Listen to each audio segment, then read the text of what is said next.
hurry up to go live. Thank you.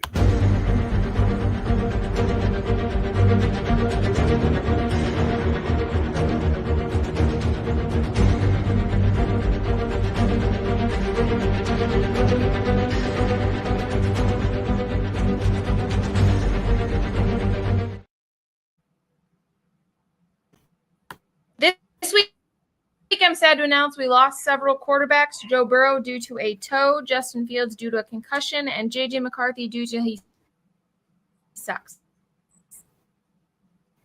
I would say he has no pocket presence, but there's no pocket to have a presence in. Look, he's in things off.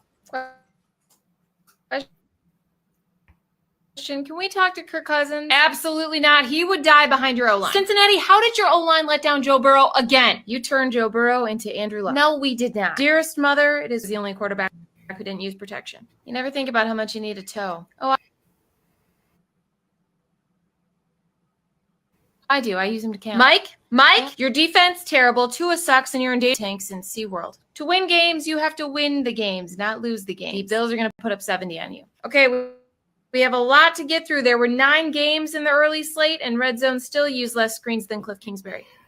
Yeah, I'd just like to say real quick, is the best team in the league. Your head's so big, it wouldn't even fit in Romeo Dobbs' helmet. Big thank you to Jerry Jones. We could not have done it without. Yes, the Packers look so good. They're right on pace to lose to the 49ers in the NFC Championship game. Moving on, let's talk about, what was that? Guys, something green just landed in the end zone. Well, at least we know it's not the Jets.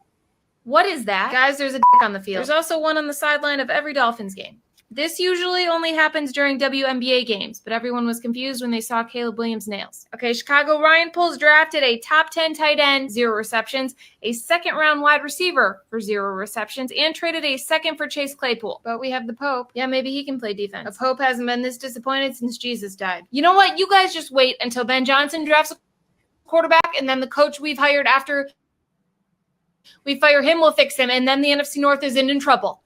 You'll see. Wow. You guys really put the bear in embarrassing. This loss was not on Aaron. Pittsburgh, your defense is trash, okay? You paid more money to see ass than Skip Bayless.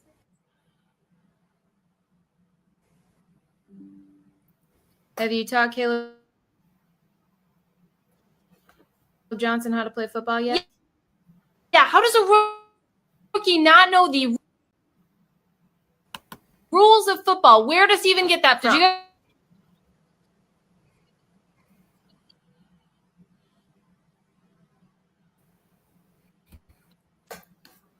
I honestly forgot you guys played. There were so many little ones running around. I thought it was a huggy.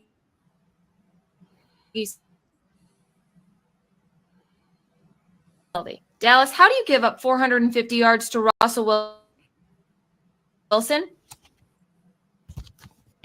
Matt, your zone defense was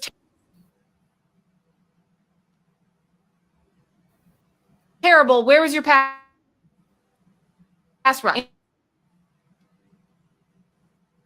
In Green Bay.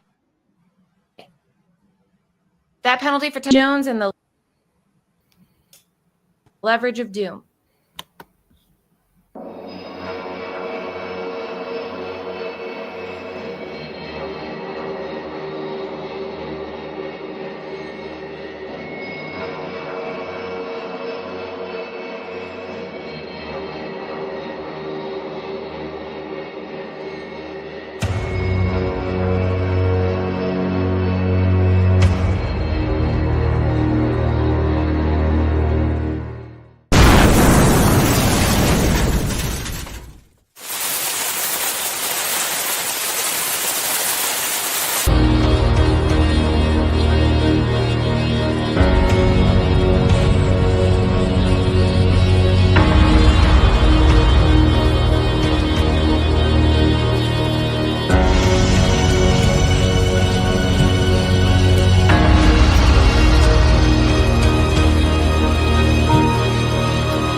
What's up? What's up? What's up, sports world? Y'all know what it is, man.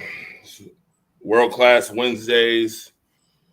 It's a phenomenal hot Wednesday. I'm a little under the weather today, Wednesday, but nevertheless, we got a phenomenal, very, very, very phenomenal, hot, spicy show for you. And of course, I don't do these shows by myself. I appreciate all the support we get from everyone who tunes in and watches.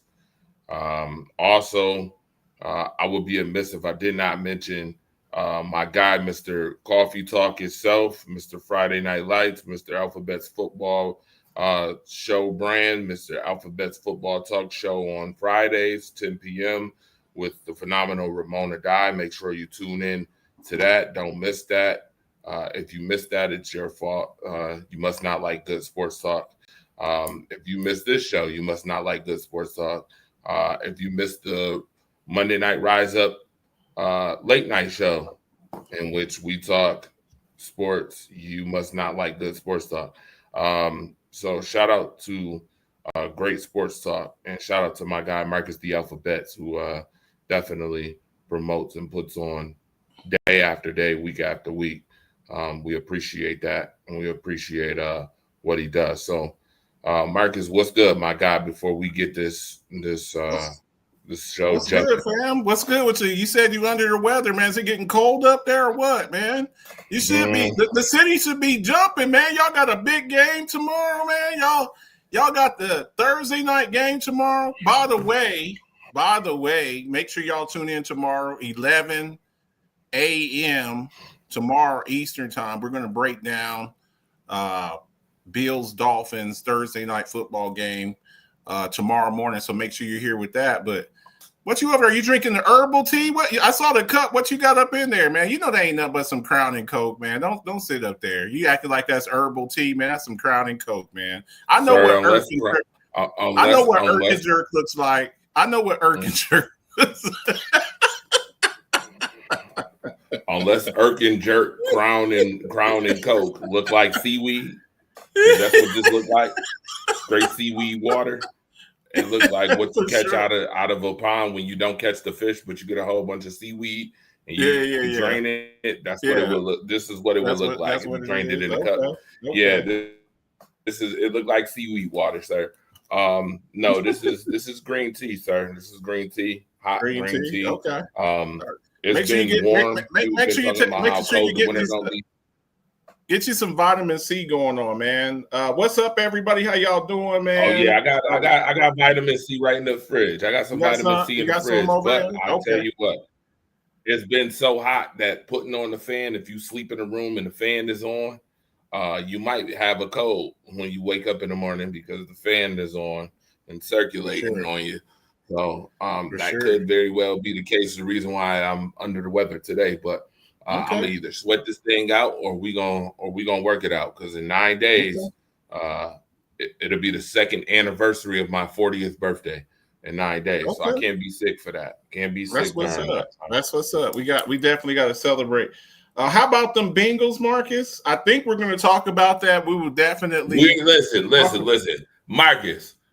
That's Marcus Herring. It's got to be Marcus Herring. No, it's not. It's DJ Nico Shaw. He said that. How about them Bengals? DJ Nico Shaw. What's good, my bro? And you know we're going to talk about that. We talked about it on Monday night, late night. We're going to talk about it on the show today. In fact, matter of fact, Marcus, you spoke about tomorrow. Make sure you watch the Rise Up Unlimited radio show brought to you by WDAP Radio and WDAP TV, 10 o'clock. It'll be on during the Bills game around like 10 o'clock. The game should be damn near almost over by that time. I mean, the Dolphins will probably be down 34-0 by that time, 10 o'clock. So me and the phenomenal, incomparable Sharon Mullen, Chocolate Girl, will be on the ones and twos talking about NFL football. And we'll talk some WNBA because WNBA has been hot. And we'll talk about that as well tomorrow night. 10 o'clock. Make sure you are tuned in. All right. Put your seatbelts on for this one, though, because this one is going to be a scorcher. And of course, if you have not watched World Class Wednesdays, you will figure out very quick how our format goes. This is a whole lot of fun. So get your debates, ears and eyes and mouths ready to debate. All right. With that being said, the call line number 2 is 716-481-8249. Let me let y'all know that right now. All right. Let's get started. So, DJ Nico Shaw, you were the first person to mention about the Bengals, right? You mentioned about them. Well, it's funny how great minds think alike because the first topic of the night. First topic, Marcus the Alphabets. Are you ready? I'm always ready, man. I'm always ready. You always ready. You got the fuck around, find out shirt on right now. I see you. Number 1, question of the day. All right. Question marks. Are the Bengals doomed to miss the playoffs again after Joe Burrow's toe injury? Yeah. I mean, I don't need to go into a whole diatribe about this. And we talked about this, Tori. We were like, we had contingency plans. We said if Joe Burrow or Trey Hendrickson or Jamar Chase got hurt, that all bets were off. But did we? This right here, and we talked about the Bears too. We talked about the Bears, but you still gonna owe me for the Bears? If you don't owe me for the Bengals, you're gonna owe me for the Bears. Yeah. This is a prime example of poor roster construction. And I talked about this on Coffee Talk the other day a little bit, and people get so mad because they don't want to hear people live in their own little bubble, man. And I told them, this pertains to the Dolphins. This really pertains to the Bengals. You must not put all of your money and resources on one side of the ball. You have $120 million tied up on the offense on 3 players. Joe Burrow, $55 million. Jamar Chase, $41 million. T. Higgins, $30 million. What's that all add up together? 55. What's that real quick? 55, 40. That's what, 90, 95, and 30. You cannot spend all of that money on one side of the ball on 3 players. Then you have your all-world edge rusher, Trey Hendrickson. I think the world of Trey Hendrickson is a man who has 35 sacks over the past 2 years, towards 35 sacks. He got an extension just now, and he's a free agent at the end of the year. He'll be 31 years old. I understand that explosive offense. There's another team out there that wears black and gold. They kind of have the same philosophy, but on the other side. Torres, I'll give you 3 guesses. What team has the most expensive defense in the league? The Pittsburgh Steelers. All of their money's on the defensive side of the ball. So when people ask me, well, how do you construct a team? What's the most important element in building team? It's balance. You cannot spend all of your money on one side of the ball because now, and you have to prioritize offensive and defensive line. You have a $55 million quarterback who's been on the IR 3 times in his short career. What year did Joe Burrow get drafted? 2020, 2021? I think it 2020, 2021. Was it? No, it was 2019. He got drafted the 2019 season coming into the 2020 season. Okay. So 5 years and you've been on IR three times.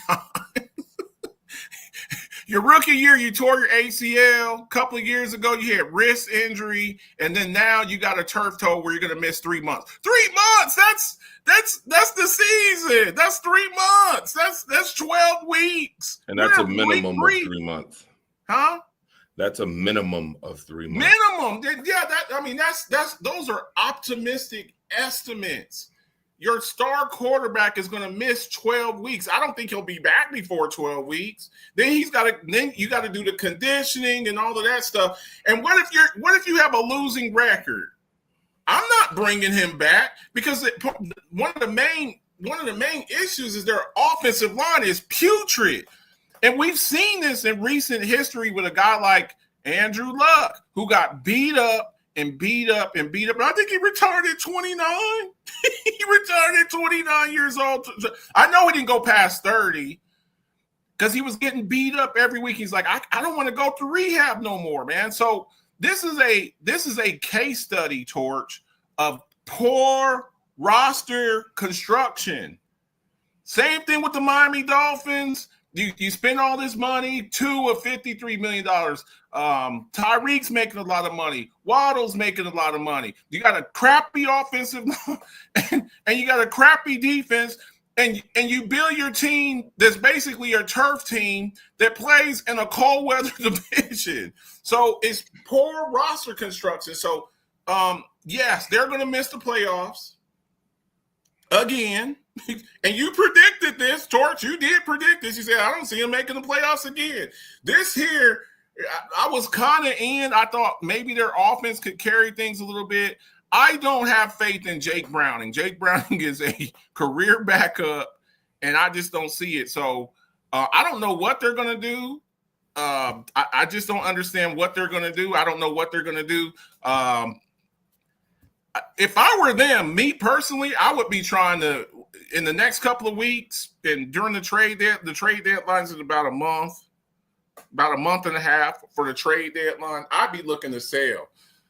I got Trey Hendrickson basically on a 1-year deal, and I'd be looking to try to trade him at the trade deadline. I'd be a seller at the trade deadline. So it's just unfortunate because Joe Burrow, he's ultra talented.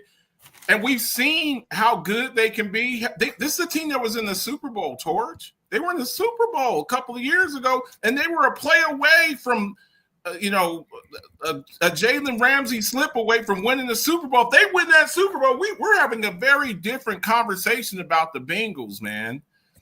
So it's just unfortunate, that this happened. But to make a long story short, are the Bengals going to doomed to miss the playoffs after Joe Burrow toe injury? Torch. Yes. I'll say it in Spanish too. Sí. Sí. With this being Hispanic Heritage Month, sí. Shout out to all my Hispanics. I'm half Hispanic myself. Sí. Being that my waist of a parent is from Panama. One half of my waist of parents is from Panama. So yes, I'm half Hispanic. So happy Hispanic Heritage Month to everybody who's Hispanic. Shout out to you. But to get to the question, Marcus, let's dig a little deeper. Okay. We got to dig a little deeper. Cincinnati Bengals. And by the way, I do love your diatribe, by the way. Now, you said you wasn't going to give much of a diatribe, but the diatribe was good enough that, that we all, I'm sure everybody that's in the comment section can appreciate. Shout out to all y'all tuned in. Make sure you like and share, by the way. Again, I told y'all to call line number is 716-481-8249 if you want to call in. The Cincinnati Bengals have never protected their quarterbacks. There is rumors right now that Carson Palmer told Joe Burrow that this was coming and this exact thing was going to happen. There is rumors as of today, breaking news rumors, that Carson Palmer had the same conversation with Joe Burrow. So if that's the case, Marcus, can I ask a question? This just hit me like a lightning bolt. Okay. Have the Cincinnati Bengals ever won a Super Bowl? No. Interesting. Cincinnati Bengals have never won a Super Bowl. You've never in your history protected your quarterbacks. If I'm someone who wants to play in the NFL as a quarterback, I don't want to get drafted to Cincinnati. I don't want to get drafted by them. Well, history shows you guys don't protect your quarterbacks. I mean, let's be clear. I don't care if it's Jonah Williams on your offensive line, Anthony Muniz on your line. I mean, how many great offensive linemen can you actually name that the Cincinnati Bengals have actually had that's actually done something where you're like, oh, man, he did such a great job protecting this quarterback. So if I'm them, I mean, this to me is a dereliction of duty damn near on GMs and ownership. You guys have proven you don't give a shit about your quarterback. You guys have proven that you care about winning, scoring points, but you don't care about winning championships. Because if you did, you would know that protecting your quarterback would be one of the most valuable things that you're supposed to do. I would think that the rankings of keeping a balance, as you stated in your diatribe earlier, so eloquently spoken, by the way, I would think that these are the top three things that you do as a GM. One, defense wins championships. I don't give a damn about people saying that the rules are made for offense. Defense wins championships. Does it though? Yes, it does. Yes, it does. Defense wins championships. Majority of the time, if I had to slice up Marcus the Alphabets, you can disagree, and I would get why you disagree in a way, because we've seen the league evolve more offensively.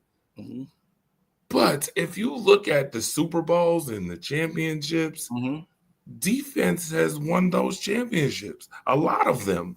Let's talk about it. And if you don't believe me, well, then let me give you some backtracking. Ready?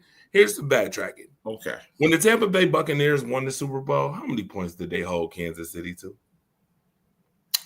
They held them to 9 points. 9. It's 9. The answer is 9. Okay.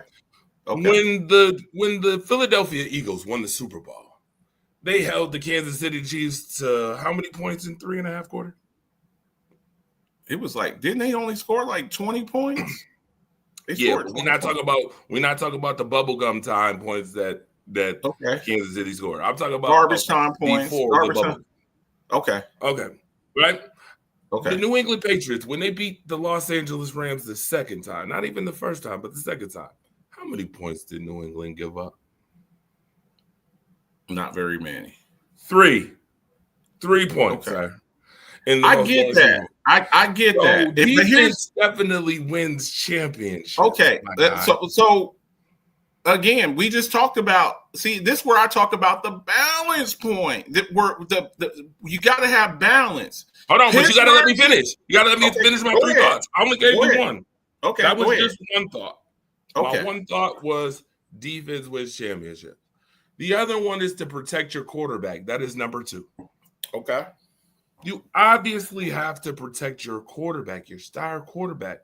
Your quarterback is the captain of your team majority of the time. Defense, protecting your quarterback. Do you know what the third thing is? What's that? And a lot of people would think that the third thing that I'm about to say is, they'll be like, oh, damn, really?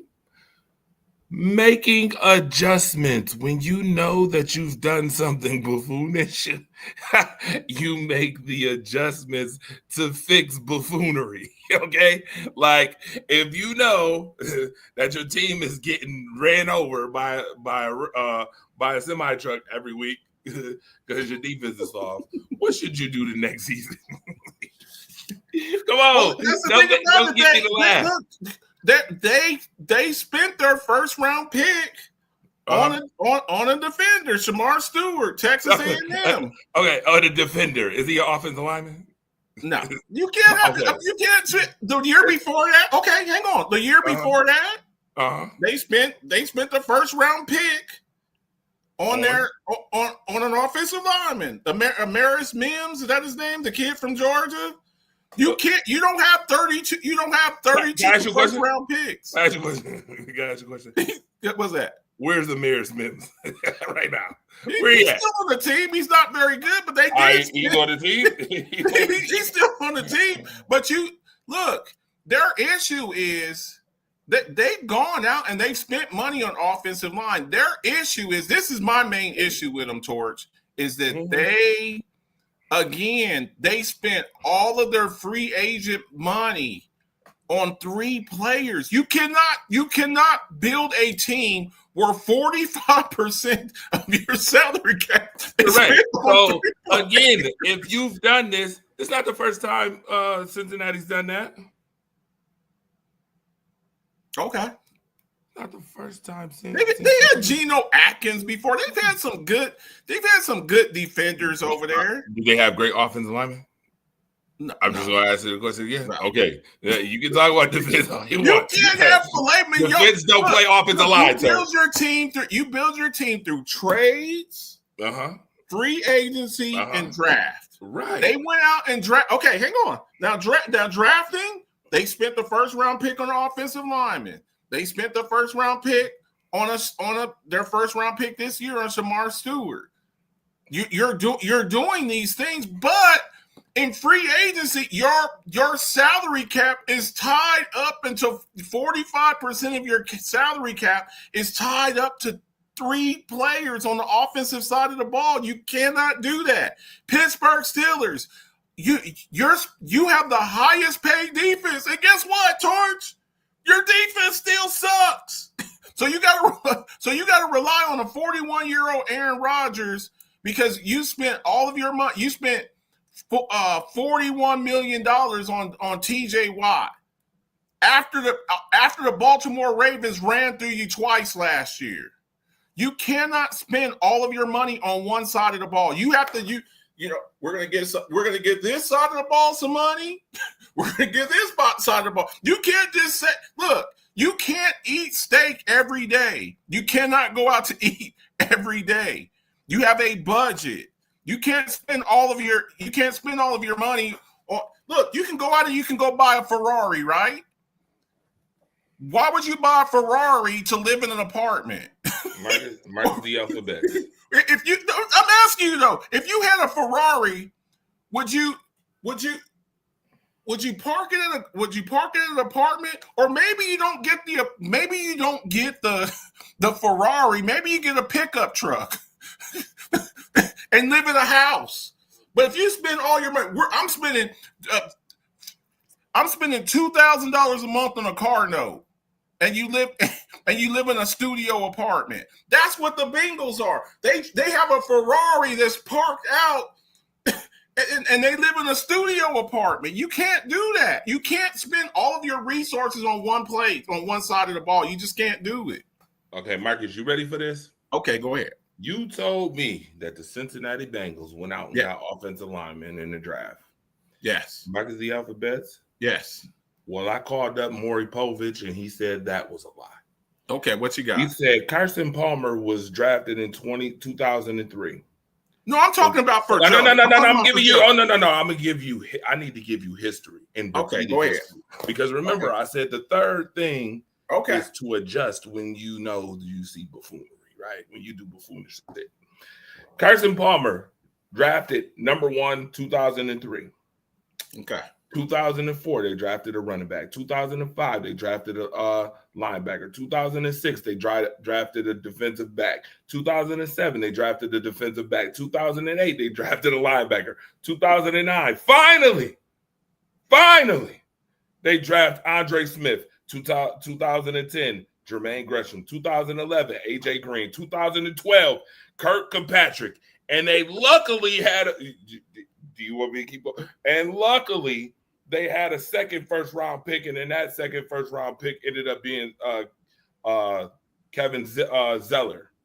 Kevin Zeitler. Okay, Kevin Zeitler. Whatever, Zeitler. Okay. Ended up being the guy, right? That's 2012. So how many did you hear? 2 in 10 years? Hold on. Yeah. And I ain't even done. 2013, they drafted Tyler Eifert.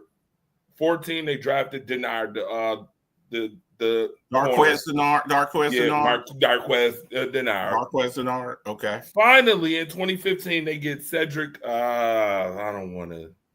African. Yeah. Cedric O. Yeah, Cedric O. Okay. Tackle 2015.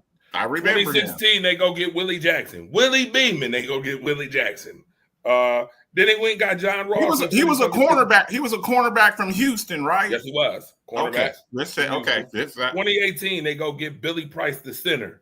2019, finally, in 2 years in a row, finally, they get some offensive linemen. Jonas Williams was 2019, a tackle.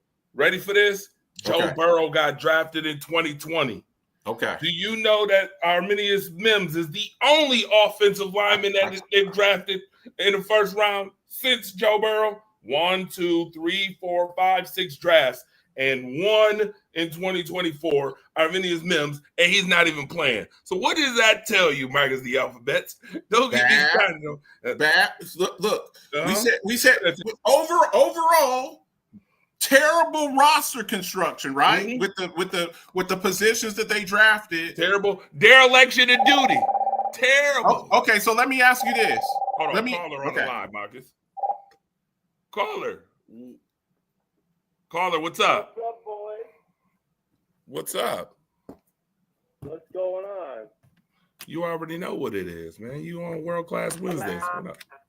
Turn it up because you're real low, right? Because I was doing some deliveries, but man, it's I don't like how you sound. Die by one marketable player every single season until that organization just dies, huh?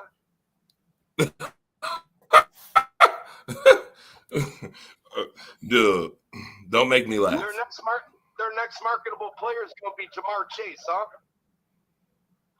Okay, and look, here was the.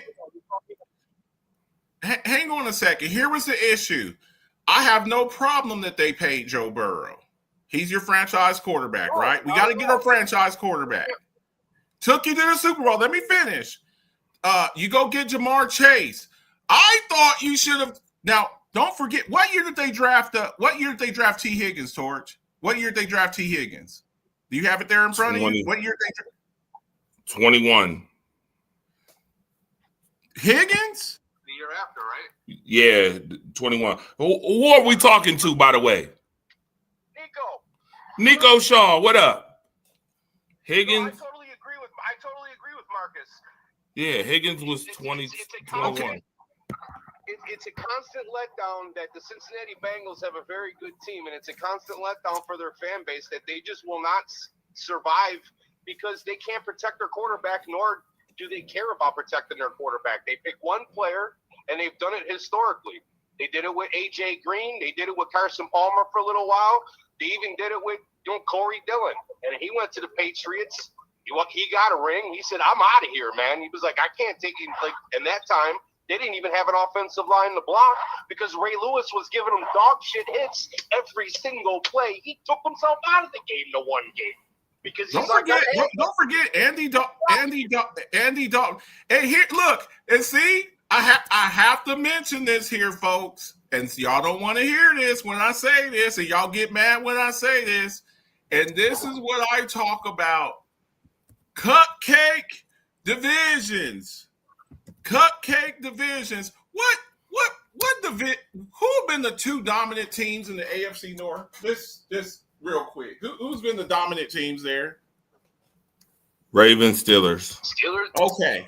So when you're building your team, and this is where we go back to the roster construction. The first order of business when you're building your team is to build your team to deal with the teams in your own division. What's the quickest way to the playoffs? Winning the division, right? If you win a division, you get to go to the playoffs, right? So my first order of business when I'm putting my team together is to deal with the other teams in my division. That's why the Dolphins suck too, because they're a warm weather team and they're getting a track team. And when it gets cold outside, you got a quarterback from Hawaii. You got a quarterback from Hawaii, St. Louis High School in Honolulu. You got a little small running back. You got little small receivers, and when you play inside out. So when you're building your team, the Cincinnati Bengals, when you're building your team, Cleveland Browns, when you're building your team, why you've been the doormat of your division is because the way that you build your team. The reason why the Buffalo Bills were the doormat of the AFC East during the Tom Brady era was because of roster construction. You could not find your franchise quarterback, right? That's how we had the EJ Manuels, the JP Losmans, and you're going to war against the Patriots with JP Losman and EJ Manuel. That is not a recipe for success. So you have to, number one priority is to build your team to compete with the other team, with the elite teams in your division. Because if you don't, now you look at, we just had an example the other day. We look at the AFC West. Justin Herbert, pretty good quarterback, huh? Patrick Mahomes, pretty good quarterback, huh? Bo Nix, second in offensive rookie of the year. And then you go to war with retread Geno Smith.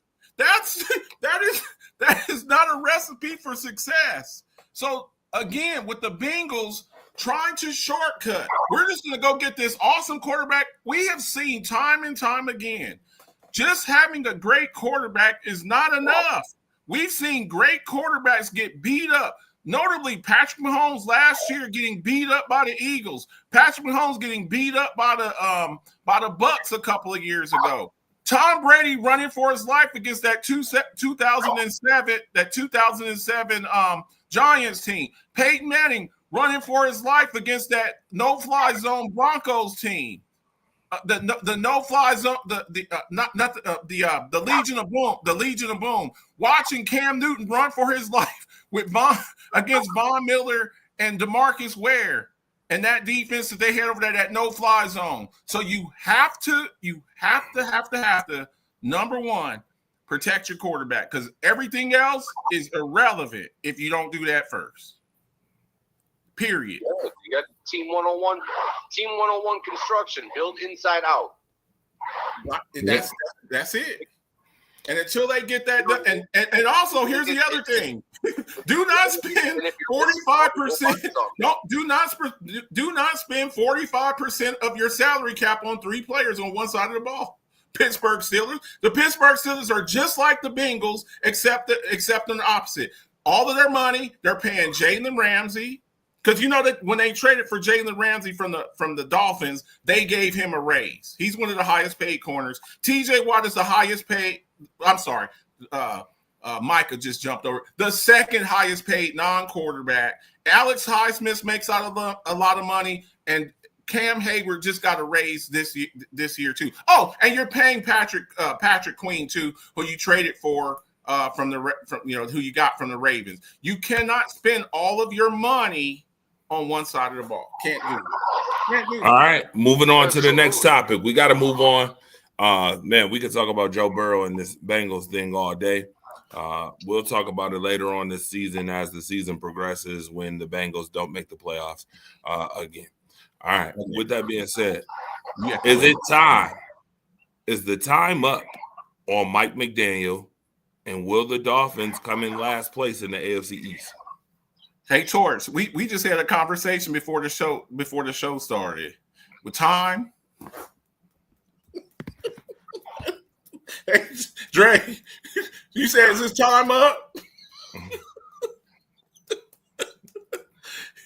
His time's up. He's going to be the first coach to get fired, and right after him, probably y'all's homeboy Brian Dable. He's probably up there.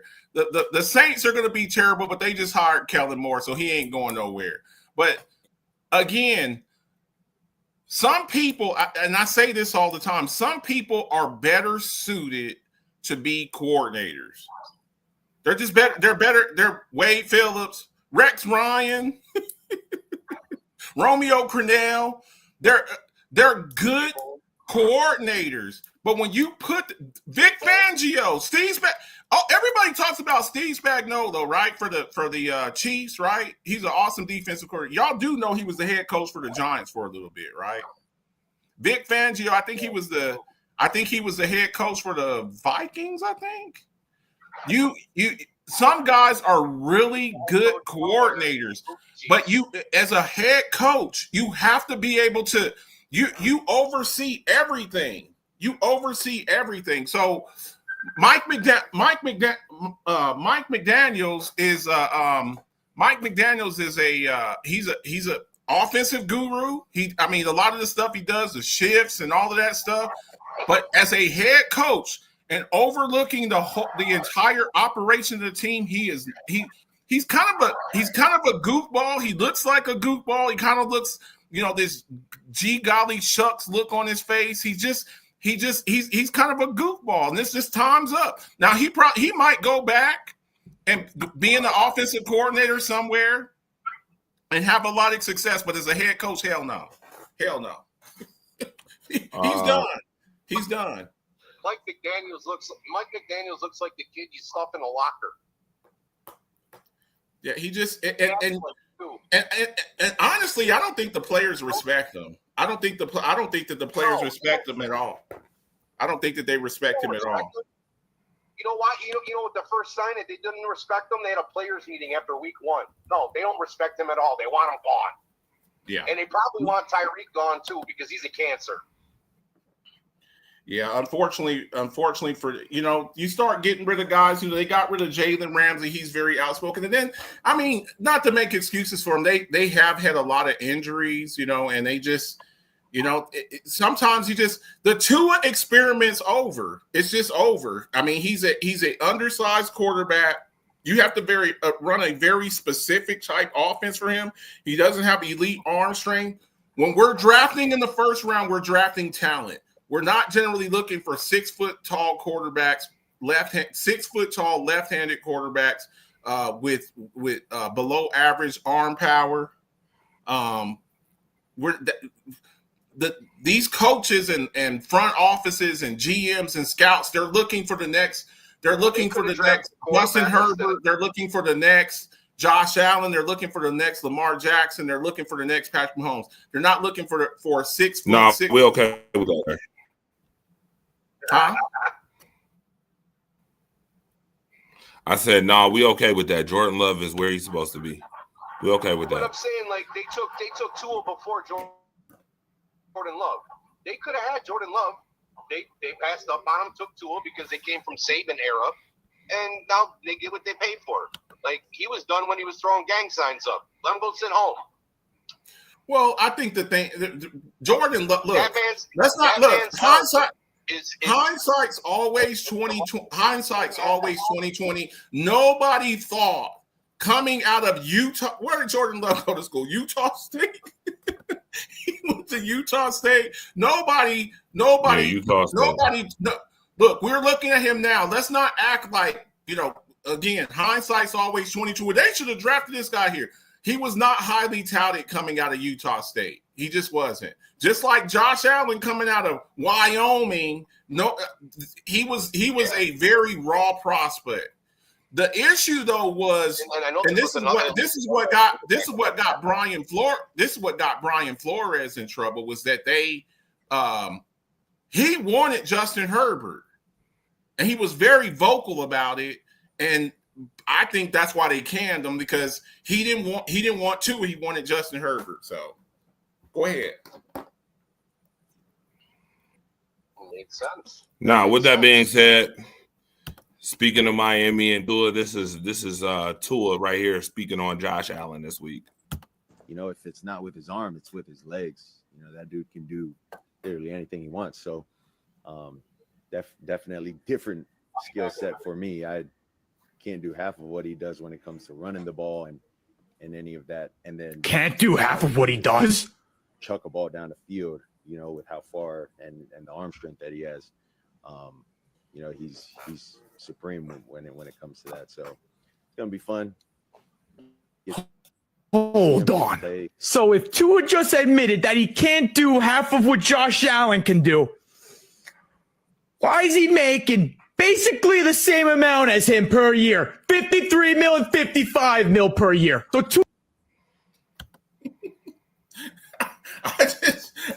I just did a coffee talk this morning about. I didn't see this video. I just did a video about that this morning, and we talked about respectful fear. Yes, I want to give. That's why I wanted you to see it.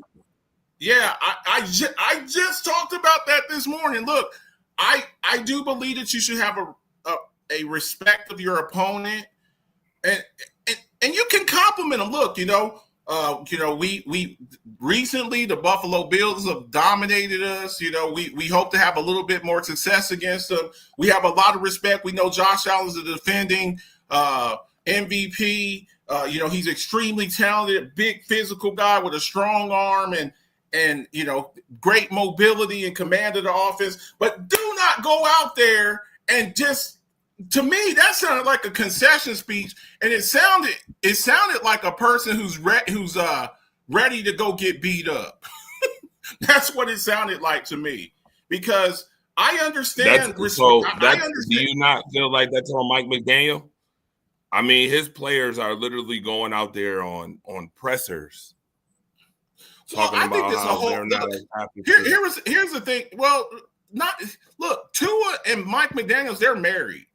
Most coaches, when you look at it, when you say Sean McDermott, right after you say Sean McDermott, you say Josh Allen. Coach quarterback combinations they're linked together. When you say one name for a team that's been successful, when I say Jordan Love, you say Matt LaFleur. It comes right after. It comes right. Matthew Stafford, Sean McVay. It comes right with that. When one of them goes, whoever goes first, the other one will be on their way out very shortly after whichever one goes first, and it's going to be Mike McDaniels. And right after that, because there's not a lot of other offenses that you could run with Tua. He's considered an innovative offensive mind. What other offense are you going to run with Tua? What other offense are you going to run with Tua? So the one fan that you had in the building, the coach, he's going to be gone. And once he's gone, you're gone. So they're both. It's not a matter of if, but when both of them are out of there, in my opinion. And Torch. Time is up. My time is now. Time is ticking. So it's just they're about to be up out of there, man. They're about to be up out of there. So I see the first two. Obviously, our first two topics of the night was pretty much quarterback based. Outside of the fact that we were talking about Mike McDaniel and Tua came up in this situation, but our next topic, obviously, because I don't have much to say about Mike McDaniel besides that he's a buffoon, and yes, they'll be in last place. By the way, this is a no-brainer. Quiet is kept. There's rumors that he's fired after tomorrow. I wanted to put that out there. So you heard it first. All right. You heard it first. All right. There's rumors right now. I'm not telling you where I got it from, who I got it from, none of that.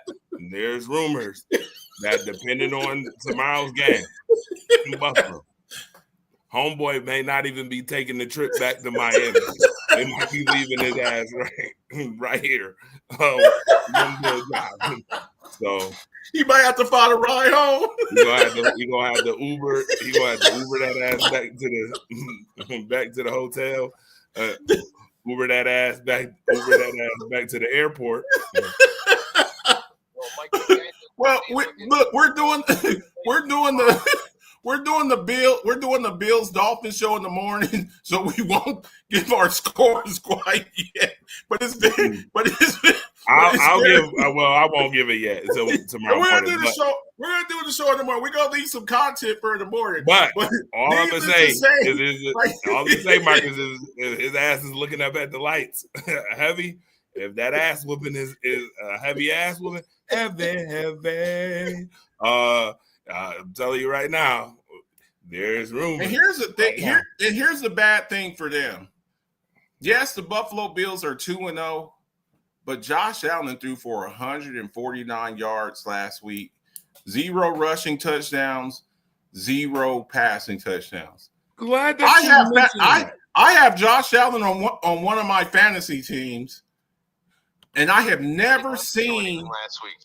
I have never seen him really have two recently. So, I mean, since he's become the Josh Allen that we see now, for him to have two bad games in a row. You can basically tomorrow, like you said, you can basically crush the Dolphins tomorrow, get their coach fired, and they're starting the Quinn Ewers era in Miami. You can do that to them tomorrow. So I think they'll be highly motivated tomorrow, especially with Josh Allen having a very pedestrian game last week. I would think that he would be.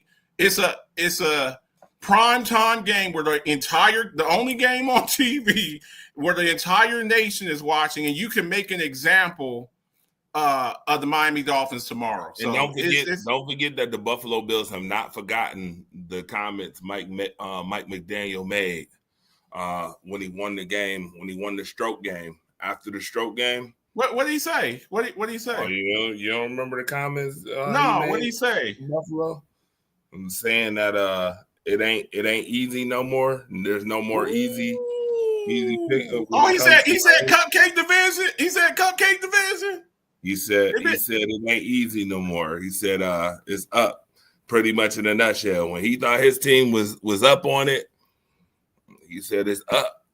Pretty much in a nutshell, he was talking that shit like Miami is back to beat Bill's ass now. Yeah, don't do that. Don't do that. Don't do that. I mean, that didn't really come into fruition after that comment, though. See, this is why you shouldn't bring him out so much. Is that like when they were laughing with the Baltimore reporter? Mm-hmm. And John Harbaugh was sitting up there when the reporter said the city of losers. It's kind of like that. Mm-hmm. It's like, I gotta kind of make an example out of you after you say something like that. Like excuse me. Yeah. Might I remind you, John Harbaugh hasn't beaten the Bills since that press conference either. I'm just saying. Want to remind y'all. He didn't say that. He didn't say nothing. See, here was the thing. Oh no, his ass was complicit. What you say. Nah, it's how you say it and the way he was complicit to that. I don't want to hear none of that. Not just that. Sometimes it's not what you say; it's what you don't say. What you didn't actually say it. The reporter said that, but you laughed when he said that. So you would have been a little bit better off. You would have been a little. Look, we respect the Bills. We're going to go out there and have a good. A lot of times it's what you say. I can respect that. Look, we know it's going to be a challenge. We know it's going to be a very, hard fought game. We respect the Bills. We respect the people of Buffalo. I wouldn't call them losers. A city of losers. Because now we're going beyond football. We're going beyond football. Now you're talking about me as a man. You're talking about me as a husband. You're talking about me as a father, as a provider. So now you're taking it to another level. So when I see you, well, it's on site. It's on site. That's the way I get it. How they feel after that. I'm sure John Harbaugh should have learned his lesson. That's almost like y'all remember back in the day, not to make basketball and football synonymous in the conversation. Y'all remember Brandon Jennings for the Milwaukee Bucks before the Bucks got good and they were playing the Miami Heat. And he said, "Oh, we're gonna beat the Heat. We're gonna dog the Heat out. Yeah, we're gonna beat the Heat." Don't do that. And Dwayne Wade was like, and they asked Dwayne Wade, and Dwayne was like, okay, he ain't had nothing to say. Dwayne Wade learned his lesson from talking junk because before that, they talked junk about the Dallas Mavericks when he was like, who's Dallas? Who is Dallas? And then Dirk Nowitzki beat that ass and showed them who Dallas was. This is one of those moments. John Harbaugh probably would never do that again. Yeah, don't do that. Mike Don't McDaniel do probably that. should never do that again. No, Uh, don't do that. Sir, Don't do that. you didn't get your ass whooped. And tomorrow, I'm sure that ain't nobody forgot about that. So tomorrow, when you get your ass beat, like when you get beat 40-17, and we're the culprit why you got fired. Oh yeah, that'd be very sad. beat That'd be very 40-17 tomorrow. Oops, I'm sorry. Did I just give my score prediction? That ain't my score prediction. I was just saying. Just a ballpark figure. Right, that's a ballpark figure. Okay, it might be in that range. 40-10 tomorrow. Listen, when they get their ass whooped tomorrow, all I'm gonna say is I won't be surprised if after the joint you hear Steven Ross that made an announcement on how Mike McDaniel was fired after the game. Because that's a national game. Only game on Thursday Night Football the entire country's watching. You get embarrassed like that. That's when you now we got humiliated. We got to go home. Yeah, I need you to go ahead and clear out your. Go ahead and clear. As a matter of fact, don't clear out your office. Just go ahead and go home. We're gonna get a Mayflower truck and we'll send all your stuff to you. Mm-hmm. We'll send your stuff. That's right. Don't come back. and we changed the code on the build. He changed the code on the build. Mm-hmm. What up? I just picked up at Jazz Bellini's, right? A little restaurant on Main.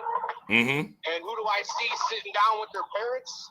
Who? And having a blast? Dalton Kincaid and Spencer Brown. Oh. Having a blast with their parents, eating some dinner. Dude, there is no worries from this team going into this game tomorrow. You can just tell by the people in this town, the people in this city. So much food being ordered right now and delivered, and there's so many people that are out and about. And I don't see a Miami Dolphin fan jersey, T-shirt, nothing. It's a sea of red, white, and blue around this town right now. Well, guess what? You know how they feel about tuna fish in warm weather. Don't nobody want no tuna fish in warm weather. It is a sea of red, white, and blue around Buffalo today. That's all I'm gonna say in a nutshell. All right, moving right along. We are on the next topic, which is it time to reevaluate how we look at quarterbacks? Yes. I did a piece on this the other day. And I've been arguing with somebody. I won't mention no names, Daryl Gilliam. But I try to explain that people get so caught. And look, we check stats, and stats are great. And throwing for 5,000 yards is great. And throwing for 4,500 yards is great. And throwing for 4,000 yards is great. But in the words of Herm Edwards, you play to win the game. Hello? You play to win the game. Week 1, Jalen Hurts threw for 140 yards. Zero passing touchdown. In fact, Jalen Hurts, going into week 3, 8 quarters of football, you know how many passing touchdowns he has? 0. That was the whole point of asking. Okay. One of the reasons for and asking. they are 2-0. Do you want your quarterback? Look, the quarterback's job. This is what I was told by somebody. The quarterback's job is to throw the football. We don't care about rushing yards. Today's game. No, this was said to me. This was said to me. Nobody cares that the quarterback ran for 600, 700, 800, 1,000 yards. Well, you know who does care? The defensive coordinator. He cares because you have to plan for that. When you're playing a Lamar Jackson or a Josh Allen or to some extent a Justin Fields, a Patrick Mahomes, look, he will take off on you. He will take off on you. Daniel Jones will take off on you. All of these quarterbacks that they're drafting now, if you look at these early pick quarterbacks, all of them have the same thing in common. They have some type of mobility. Caleb Williams, Drake May, Bo Nix, all of these guys, they have some mobility to their game. So, again, Jalen Hurts has been to 2 Super Bowls and won one, and maybe on his way to the 3rd one. and may be on his way to a third one. Today's game is about mobility. You cannot look. No disrespect to a Dan Marino. These coaches are not looking for the next Dan Marino, a guy to just sit there and throw for 5,000 yards and just sits in the pocket. They are looking for guys that when things break down, they will take off. There is nothing more frustrating when you have everything covered and your cornerbacks are 25, 30 yards down the field, and they got the wide receiver locked up, and the quarterback takes off and gets the first down and keeps the drive going. There is nothing more maddening than that. Now, you got Josh Allen and Lamar Jackson. They do it in two different ways. Josh more with his power. He'll run you over, leap over you. And Lamar Jackson will just run past you because he's one of the fastest guys on the field. So, yes, we need to start looking at that. Dual threat quarterbacks, that's the direction that football's going now. You may not like it. Some of these purists out there, you call yourself a purist. You know, I look back to the old days. This is not 1970. This ain't even really the 80s. This is the 2025. And in today's game, you got to have mobility in your game. So why do we think so highly of Arch Manning when they're talking about tanking for him? They shouldn't. Because he has things that his uncles did not have, Peyton and Eli. He also has the ability to move around and make some things happen with his feet. So yeah, we got to definitely look at that. All right. Yes, the answer is yes. We do need to reevaluate how we look at quarterbacks, and I'm gonna be honest with you. I'm gonna take a different route from Marcus. Marcus took the you don't always gotta have touchdowns, passing touchdowns to be a really good quarterback. Dual threat quarterbacks are what's in now. He went that route. I'm gonna go another route. Ready? Okay. It's real simple. Brock Purdy, Trevor Lawrence, Tua Tagovailoa. You remember Daniel Jones? You remember Kirk Cousins? You remember all those? Those were highest paid quarterbacks at one point or another. Except for Daniel Jones. Daniel Jones was $40 million, but regardless. Well, Purdy's not the highest paid. Purdy's making 53. Purdy is up there. He's in the top there. Yeah, he's in the top 10. Okay.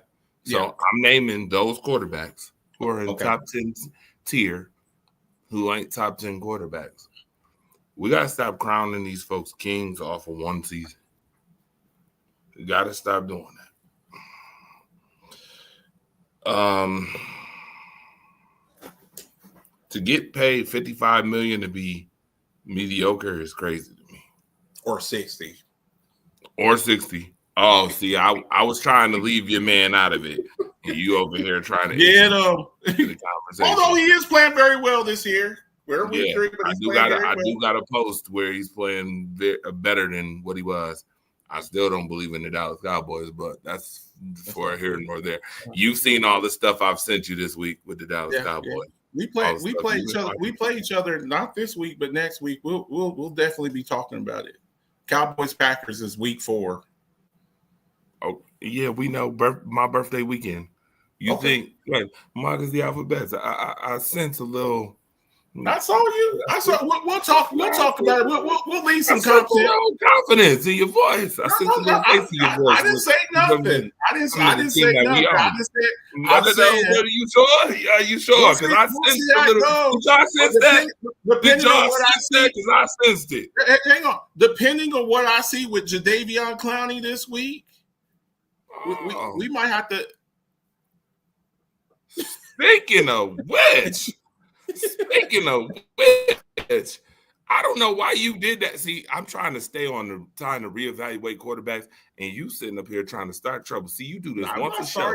I said this to you in a while. You do this once a show where you want to start some. You know what? I sensed a little bass in your voice, and I think everybody who's tuned in sensed a little bass in your voice when you little confidence in your voice, just a little Yeah, the Cowboys. Cowboys, huh? I just asked the question. The Cowboys is not I just asked the question. I just asked the question. Well, guess what? Oh, just asking the question. You were just asking questions. All right. With that being said, folks, see, I'm not gonna let Marcus mess around. I ain't gonna let him mess around with me. You know, Marcus like to mess around. I'm gonna go ahead and I'm gonna talk about. You know what? Nope, I'm not. I'm about to actually look this video up because he mentioned Jadeveon Clowney. See, he shouldn't have did this. I don't know why you did this, and I don't even like this guy too much. But this video, I think he was on point. I think he was right on point. I could have swore I've been telling a certain somebody about this guy. By the way, let's give Dak Prescott a little bit of credit here. Let's give him a little bit of credit. All right, let's give him a little bit of credit on the show real quick. No, we don't give Dak Prescott credit. Oh, you don't want to give the caller don't want to give DJ Nico Shaw don't want to give Dak Prescott a little bit of credit. You know why I don't want to give Dak Prescott any credit? Because you have George Pickens, you have CeeDee Lamb, and you actually have a serviceable running back since Ezekiel Elliott, and you have a serviceable offensive line. What's the problem with the offense? Why can't you? It's so inconsistent. One game they're great, they throw for over yards. It's the same thing last year when he was healthy, and then you can't run for 20 yards the next game. And then now you trade away your best defensive end. He wasn't healthy last year. Look. Here's the other thing we have to. DJ Nico Shaw. Here's the other thing we got to look at. Let me ask you a question. Week 1, how many drops did CeeDee Lamb have?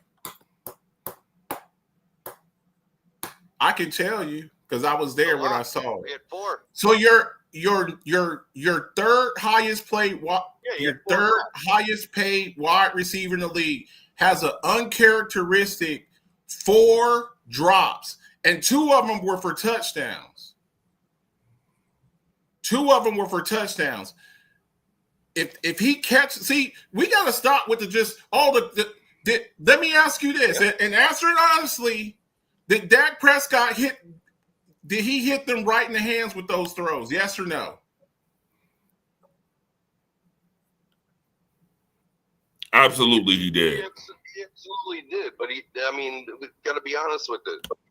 Like, come on, man! You held out. You got paid all that money. You got hurt. It should be eye on the prize this whole season. Like, if he's dropping it, he didn't hold out. He did not hold out. He didn't hold out. He went to every. They're not using any of them. He did not. Look, if we're going to have a conversation, we got to do it based on reality. Dak Prescott did not hold out. When we're talking about last year, CeeDee Lamb held out. Dak Prescott was there every practice and everything, and Jerry paid him at the last minute. That's on Jerry because you waited around. Just like you waited around for CeeDee, just like you waited around for Micah Parsons, and then it got too expensive for you. Here's the moral of the story. Pay players early. Do not wait till the last minute when the market goes up because it doesn't get cheaper. If you're driving down the street and you're looking at a house, you're looking for a house, okay? And they say the house is $200,000 today. Hang on. You're looking for a house. And you see the real estate sign in front of the house, and you go over there today and they say $200,000, okay, for the house. Guess what happens if you go back and you look at the same house next week? What happens? I do a little real estate stuff. You know what happens next week when you go back? That shit done appreciated, done got some appreciation in this more. That's all it is. You waited and you let Max Crosby get paid. You waited, you let Danielle Hunter get paid. You waited and you let Myles Garrett get paid. You waited and you let TJ Watt get paid. And then you look up and it went from 35 to 41. And now you got to jump over that and reset the market. Same thing with the quarterback thing. You could have had Dak for about 48. You waited for these other quarterbacks to get paid. And now you got to jump over because he has a no trade clause. Okay. He has a no trade clause. So now it's, you you got a no trade clause, so you can't even trade him away. So it's either you let him walk out the door and get a compensatory pick, which you don't know what that'll be, or you pay him. So let's not put this on Dak Prescott. Look, I get it. People don't like Dak Prescott, whatever, that's fine. But let's not act like right now he's got 6 touchdowns, 0 interceptions. His number one receiver in week 1 decided to have the dropsies. So that's just what it is. And then when you look at again, we just talked about game script. How should we judge quarterbacks? What was Josh Allen's numbers this past week? You're a Bills fan, right? What was Josh Allen's numbers this week? Since you know so much about more quarterback, what was Josh Allen's numbers this week? Josh Allen's numbers were this week? James Cook. James Cook was your answer. What was Josh? No, you just said hang on. The MVP, the reigning defending MVP. What was his numbers this past week? Oh, it was. He didn't have to do anything. He did it for him. Okay, it's called game script. It's called game script. Josh, week 1, he's got to go out there and put his cape on, right? He got punched in the face when you're trying to run the ball. I got you. But week 1, he had to go out there and throw for nearly 400 yards. This week, he threw for 140. So the game script dictates a lot of stuff. So to say, Josh, once in a while he gets to leave the cape on the coat rack, you know. That's what I'm saying. So we talk about game script. That doesn't take anything away from Josh Allen. Josh Allen had 0 touchdowns and 0 rushing touchdowns, 0 passing touchdowns. Y'all won the game. You didn't need him to. So it's about. Let's not forget Dak Prescott was number 2 in MVP his last healthy year, which is 2023. So let's put a little respect on his name. In the words of Birdman, put a little respect on his name. I'll put some regular season respect on him, not postseason. You got Bubba Dub on. What's this goofball got to say, man? This dude changes up every damn week. Let's hear what this dude got to say. Yeah, I got a DM today, y'all. I got a DM from a Dallas Cowboy player. Yeah, and it wasn't even Dak. All the years I can say, man, you know what, the Dak and all this and that, it's not personal.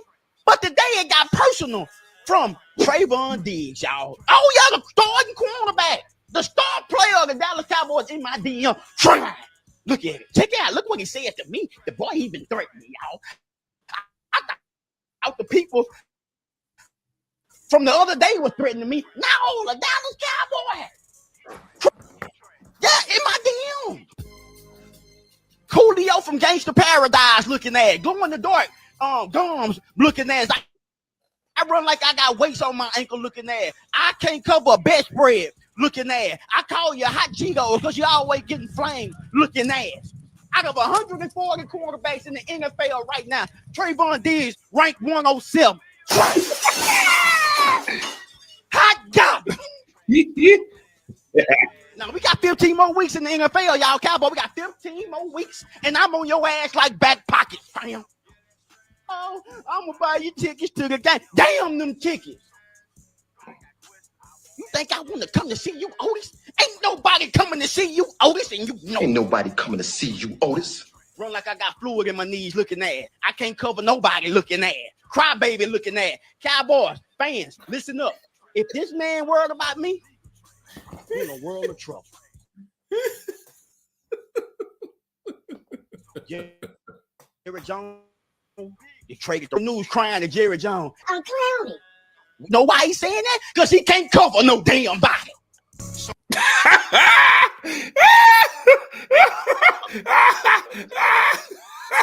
Yo, he ain't wrong neither. Marcus. Oh, Marcus. Yeah. Didn't somebody tell you about Trayvon Diggs? Here's the thing. Who's the person that's been on your ass like I do not look. Did Trayvon? No. Say the name. Say the name. Say the name. Say the name first. You said when you say anything about Trayvon Diggs, say the name of the person. Who? You said you said you thought Yeah. you said that. Here, Trash. okay. Dumpster juice. I disagree. I disagree. The reason why they getting Jadeveon Clowney, and the reason why they getting Jadeveon Clowney is because he can't cover nobody. Look, I don't care how. I don't care how good of a cornerback is. Can you also agree? Look, you have to look at you have to look at both sides of the coin. If you got good corners, it makes your pass rush better. If you got a good pass rush, it makes your corners better. Now, I'm not making excuses for the man, but the man's coming off a torn ACL. It looks like a speed issue, and let's not get it twisted here, okay? That's Malik Neighbors. Y'all acting like it's some bum ass wide receiver. Do you know how fast Malik Neighbors ran his 40 at the combine? 4.3. Oh yeah. So to this be, you know how fast he ran? Huh? Hey Marcus, yeah. You know how fast he ran? Trayvon Diggs shouldn't be. Trayvon Diggs should be covering him. That's how fast he ran. And guess what? He ran that fast. And guess what? Real fast. If Bland were playing, he wouldn't have been covering them. So here's the decision that you got to make. Would you rather, against Malik Neighbors' 4.3 speed, would you rather Trayvon Diggs cover him? Or would you rather Kaiir Elam cover him? That's the decision. That's the decision. I mean, Kaiir got 4.3 speed though. Huh? Kaiir got 4.3 speed though. I thought you was he ain't got no Kaiir. instinct. He ain't got no instinct. Do you know the you know what Elam got beat on, right? Who told you that? It's right. not. It's not about the speed. That when your team decided to pick him, didn't you? Wait a minute, Marcus. Yes. Marcus, the alphabets. Wasn't you happy when they got Kaiir Elam? No, I wasn't happy. And look, I got it on wax here. I'll respond to it. Do you know what I said at the time? I said we got him for free. We gave up a compensatory pick. Kaiir Elam, hang on. Kaiir Elam ain't supposed to be the starter. Cowboys' 3rd round pick is supposed to be one of the starters. It's supposed to be Bland, Diggs, and Ravel. Diggs just came back from a torn ACL. Well, Bland. Well, guess what? Yeah. I got that. I got that for you. When teams reveal how they gonna dig off in that ass, that ass whooping is real bland. Y'all take the losses, okay? Real quick. I do not when teams, y'all can quote that if y'all want. I know y'all heard that. I know you got that on wax. Go ahead and clip that. I know y'all want to clip that. I know that was real clever. I got you. Listen, sir. I told you about your secondary. I told you about your secondary. I do not want. Well, again, did you see that there was no pass rush? That there's no pass rush in the quarter, and Russell Wilson is standing there patting the ball for 5 seconds. I don't give a damn how good. It's Deion Sanders. Hey, Jerry, we want to say thank you again, Jerry. Thank you so very much. We get to watch y'all with no pass rush. And then hold on. And then do y'all understand why I just said all this? Hold on. Let's add up the little pieces. Let's add up the beginning. Let's add up what you just heard. Equals. And you saying the Cowboys with your chest out 2 weeks from now. Sir, you think we worried about y'all? We ain't worried about y'all answers. We ain't worried about you. Listen, the Packers ain't worried about y'all. We gonna come to that damn stadium. We gonna come to that damn stadium, and we gonna take y'all lunch money. We gonna take y'all lunch money. Michael gonna have like 2.5 sacks in the game. Watch, he gonna beat the and when he get to Dak, I hope he say some shit to Dak too. Don't let them lose, Torch. Do not let them lose. Don't let it happen. Are not losing to your team. Happen. Don't let it happen. Look at this out like Bubba Dub. Don't let it happen. Trash. Don't let It ain't happen. happening, player. You ain't Don't let gotta it worry happen. about it. We gonna come down there and do what we always do. Spank that ass. Okay. Remember the last time we came down there, right? I remember very well. I remember very well. Okay. I just want to let you know that you are minus Bland, you are minus Parsons now as well on the defensive end. Do you think we worried about y'all? Hell no. You better be worried about Kenny Clark. You better be worried about Kenny Clark and Jadeveon Clowney. So Clowney makes a big difference. Ain't you to wait a minute? Ain't you to say? You know what? I just had a revelation. What's that? A parallel universe. Okay. In a parallel universe. Ain't Marcus Betts the same person who was dogging Jay Renard for the Calais Campbell? Let me tell you something. Woo!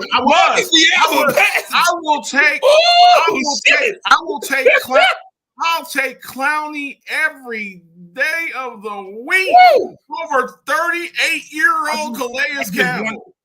Well, here's my question there. How did Calais Campbell get picked over Jadeveon, though? Jadeveon been searching. He's been searching for real love like Mary J. Blige for the last 3-4 seasons.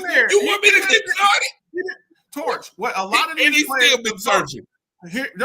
What a lot of these players do is these teams, they wait till after the first 2 weeks, because if you get them before the season starts, even if it's 1 week, their contract is fully guaranteed. So these teams, I know that.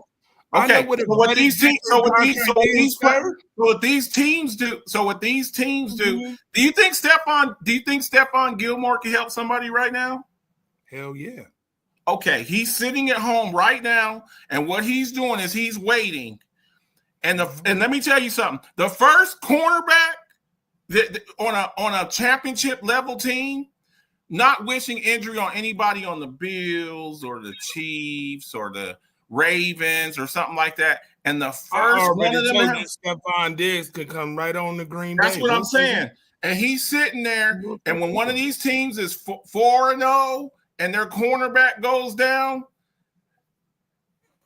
he's going to get a phone call. They shouldn't even be waiting for the corners to go down in Green Bay. We shouldn't be waiting.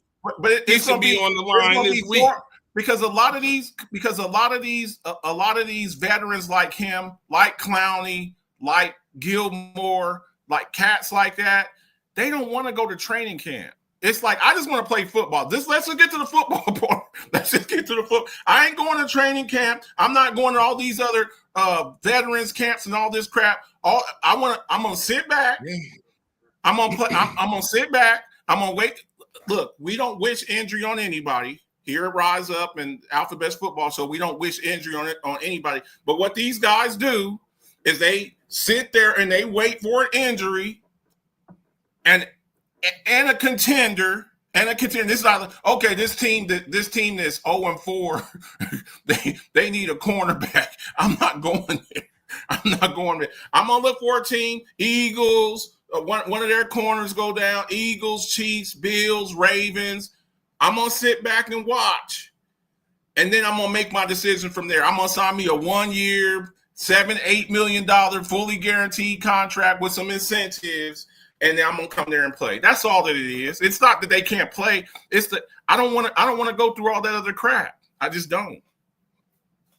At this stage in their careers, they're mercenaries. That's what they are. They're mercenaries.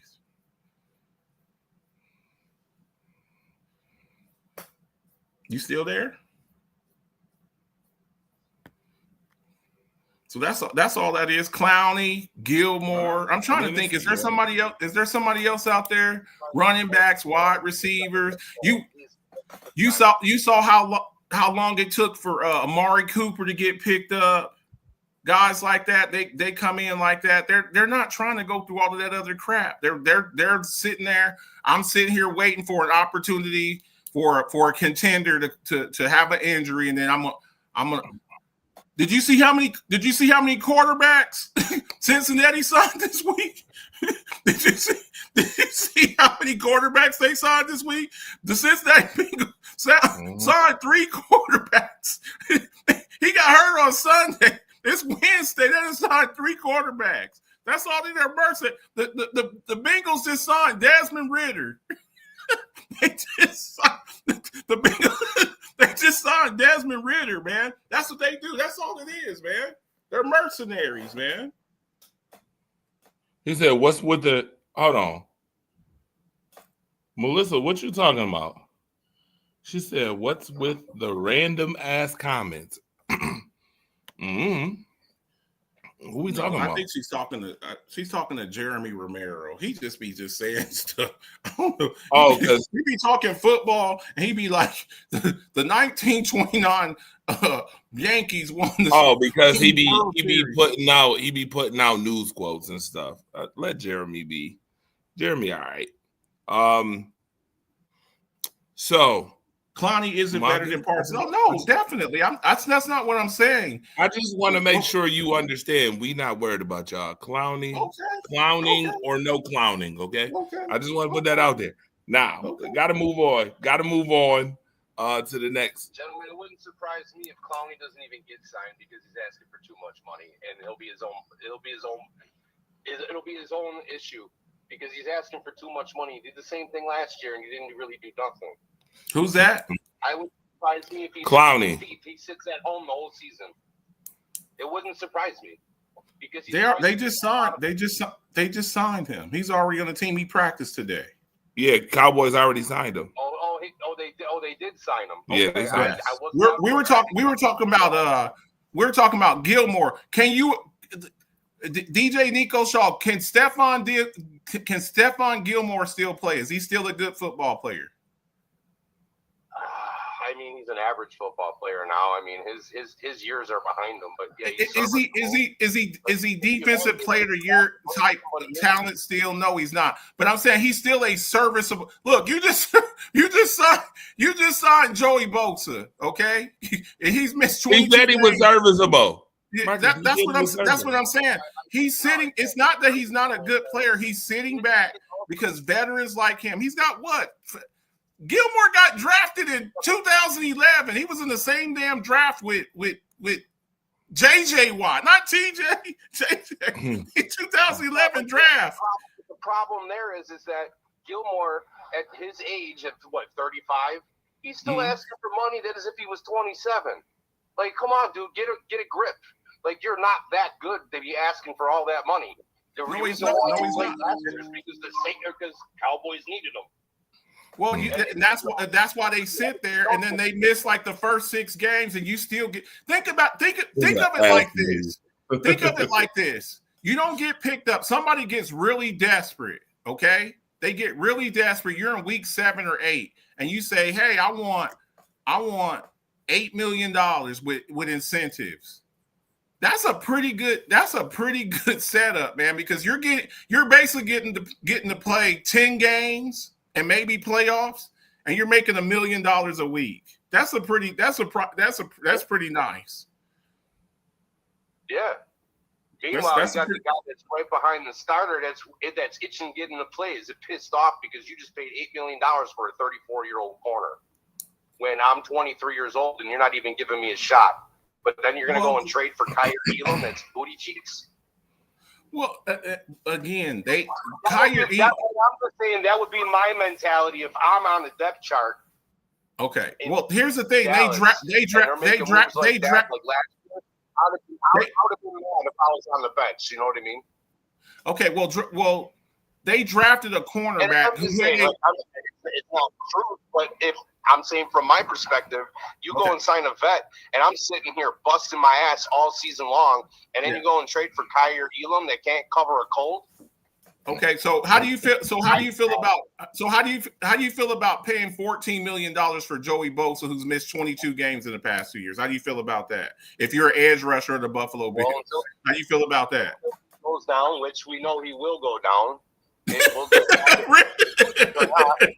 Obviously, So you just said you'd be upset. So how do you think that edge rushers feel in the Buffalo Bills? So whoever your second or third edge rusher is, how do you think that they feel about that?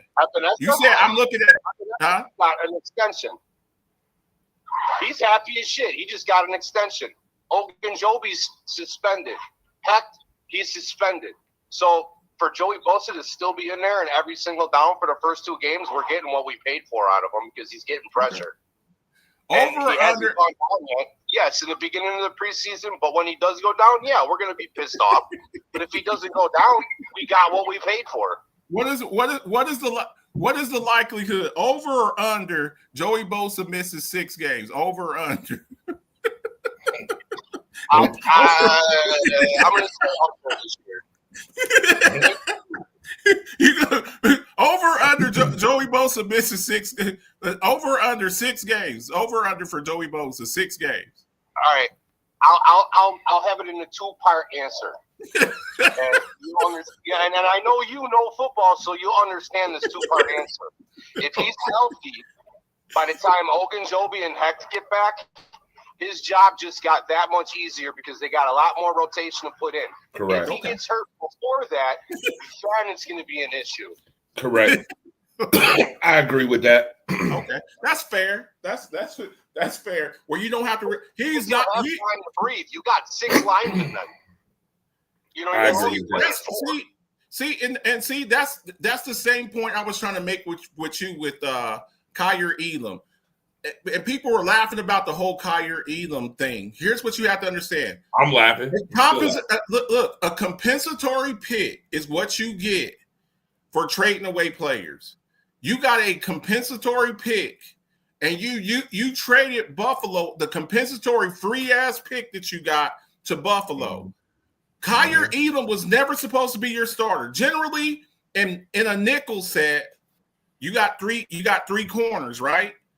That's Diggs, that's Bland, and that's your 3rd round pick, Ravel, who had a 2nd round pick, who had a 2nd round grade on him. Think Maxwell Hairston. If he's healthy.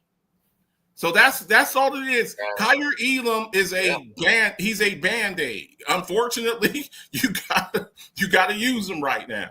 But as soon as Ravel is okay, he's out of there. He's gone. So that you said we got our money's worth. I gave away a free compensatory 5th round pick for a backup corner because as soon as Ravel comes back, the rookie, he's out of there. As soon as Bland comes back, he's out of there. He won't be playing. So the Bills said thank you for taking that garbage, by the way. Okay, that's what they said in that. That's fine. But get into that's fine. We gotta move on. And the Chargers say thank you for taking that trash to Joey Bosa. They say the same thing for Joey Bosa. Oh, yeah. I bet you they do.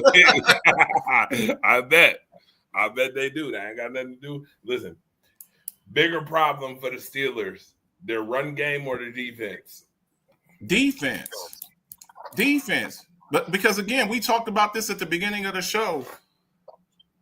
You have the highest paid defense, and your coach, his forte. See, this is the scary thing. When your head coach, when his specialty's on one side of the ball and you're bad at that, that's bad. You have a guy. Melissa said that was an ass pick. They'll try to defend that ass pick that y'all made. She said that pick was ass. She said it was booty cheeks. Y'all gonna get them cheeks clapped. She said y'all gonna get them cheeks clapped. Clapping them cheeks. That's fine. But look, Tomlin's known as a defensive-minded coach, and last year you got Derrick Henry running up and down the field. You can't have that. You can't have that. Melissa. You know what? This is Melissa. This is why we love you. This is why we love you so much. You just made me want to bring back clapping them cheek segment again. I'm going to bring it back, all because of you, Melissa. So thank you today. You deserve a prize, the whole 9 yards, because I'm bringing back clapping them cheeks nominees, which means What 3 games do you feel is going to just be straight ass whoopings? I mean, belt to ass. Clapping them cheeks segment, clapping them cheeks nominees on week 4. Week 4. Cowboys, Packers. Listen, I'm bringing that segment back. Matter of fact, we're going to bring it back this week coming up. Yes. Melissa, look what you done did. Look what you done started. See, and I thought I was the fire starter.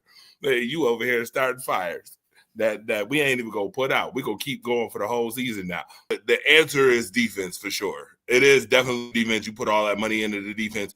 But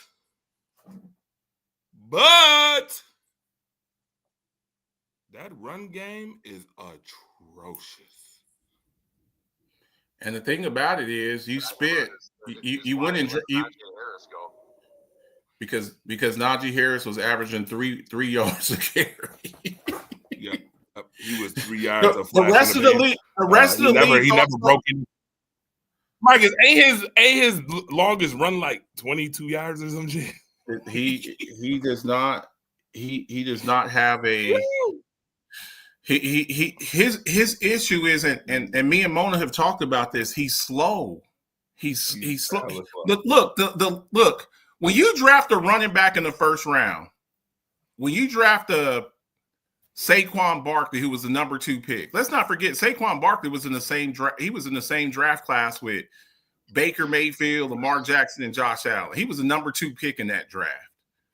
The Giants gave him his 5th-year option. Najee Harris is a first-round pick, and the Pittsburgh Steelers didn't give him his fifth round option. Then he's a free agent. No one else signed him. Okay, you get a $6 million $4 million contract from the Chargers, and right after they give you a 1-year $4 million contract, they draft a running back in the first round. What are they saying to you? They saying you're not that damn good. And don't believe the hype about 1,000-yard seasons when all you need is 62 yards. That's the team. You were a free agent. All the other 31 teams could pick you up as soon as your contract expired. As soon as your contract expired, you get a bite from the Chargers. Okay, they give you a 1-year deal. They don't give you a 2-year, 3-year deal. Now, when the Giants let Saquon go, what happened? 5 seconds later, the Eagles are scooping him up. As soon as Derrick Henry, who's 30 years old, as soon as his contract expires, the Ravens are running to go grab him. You're a free agent. All the other 31 teams said, we're good. We're cool. Thank you. You get one bite, the Chargers, and as soon as they bring you in the next draft, they draft the second best running back in the draft in Hampton after Genty. That tells you everything you need to know. Yeah, but that's hard. But you know that well as I do that's Harbaugh's scheme. He likes to run heavy. All right. Well, guess what? You know what I mean? Like he's got Hampton, he's got Najee Harris, he's got his pounder, and he's got his shifty guy now. So he's got his 2-headed monster that he wanted. Mm-hmm. And the thing about it is that Najee Harris, he didn't go above 4.1 a yard a carry each of those seasons, but he still got over 8 touchdowns. You still used them serviceable. He still was performing. Now you got Warren, you got to worry about getting him up to speed, and you don't have another running back in that's even comparable at this moment. You just drafted Caleb Johnson out of and Caleb Johnson ain't been doing nothing because the guy from what's his name is his backup is Warren's backup. The dude from the Eagles. Yeah, the boy from the Eagles that just came over from the Eagles. Kenneth Gainwell. Kenneth Gainwell. Yeah, he don't gain well at all. When it comes to rushing the football.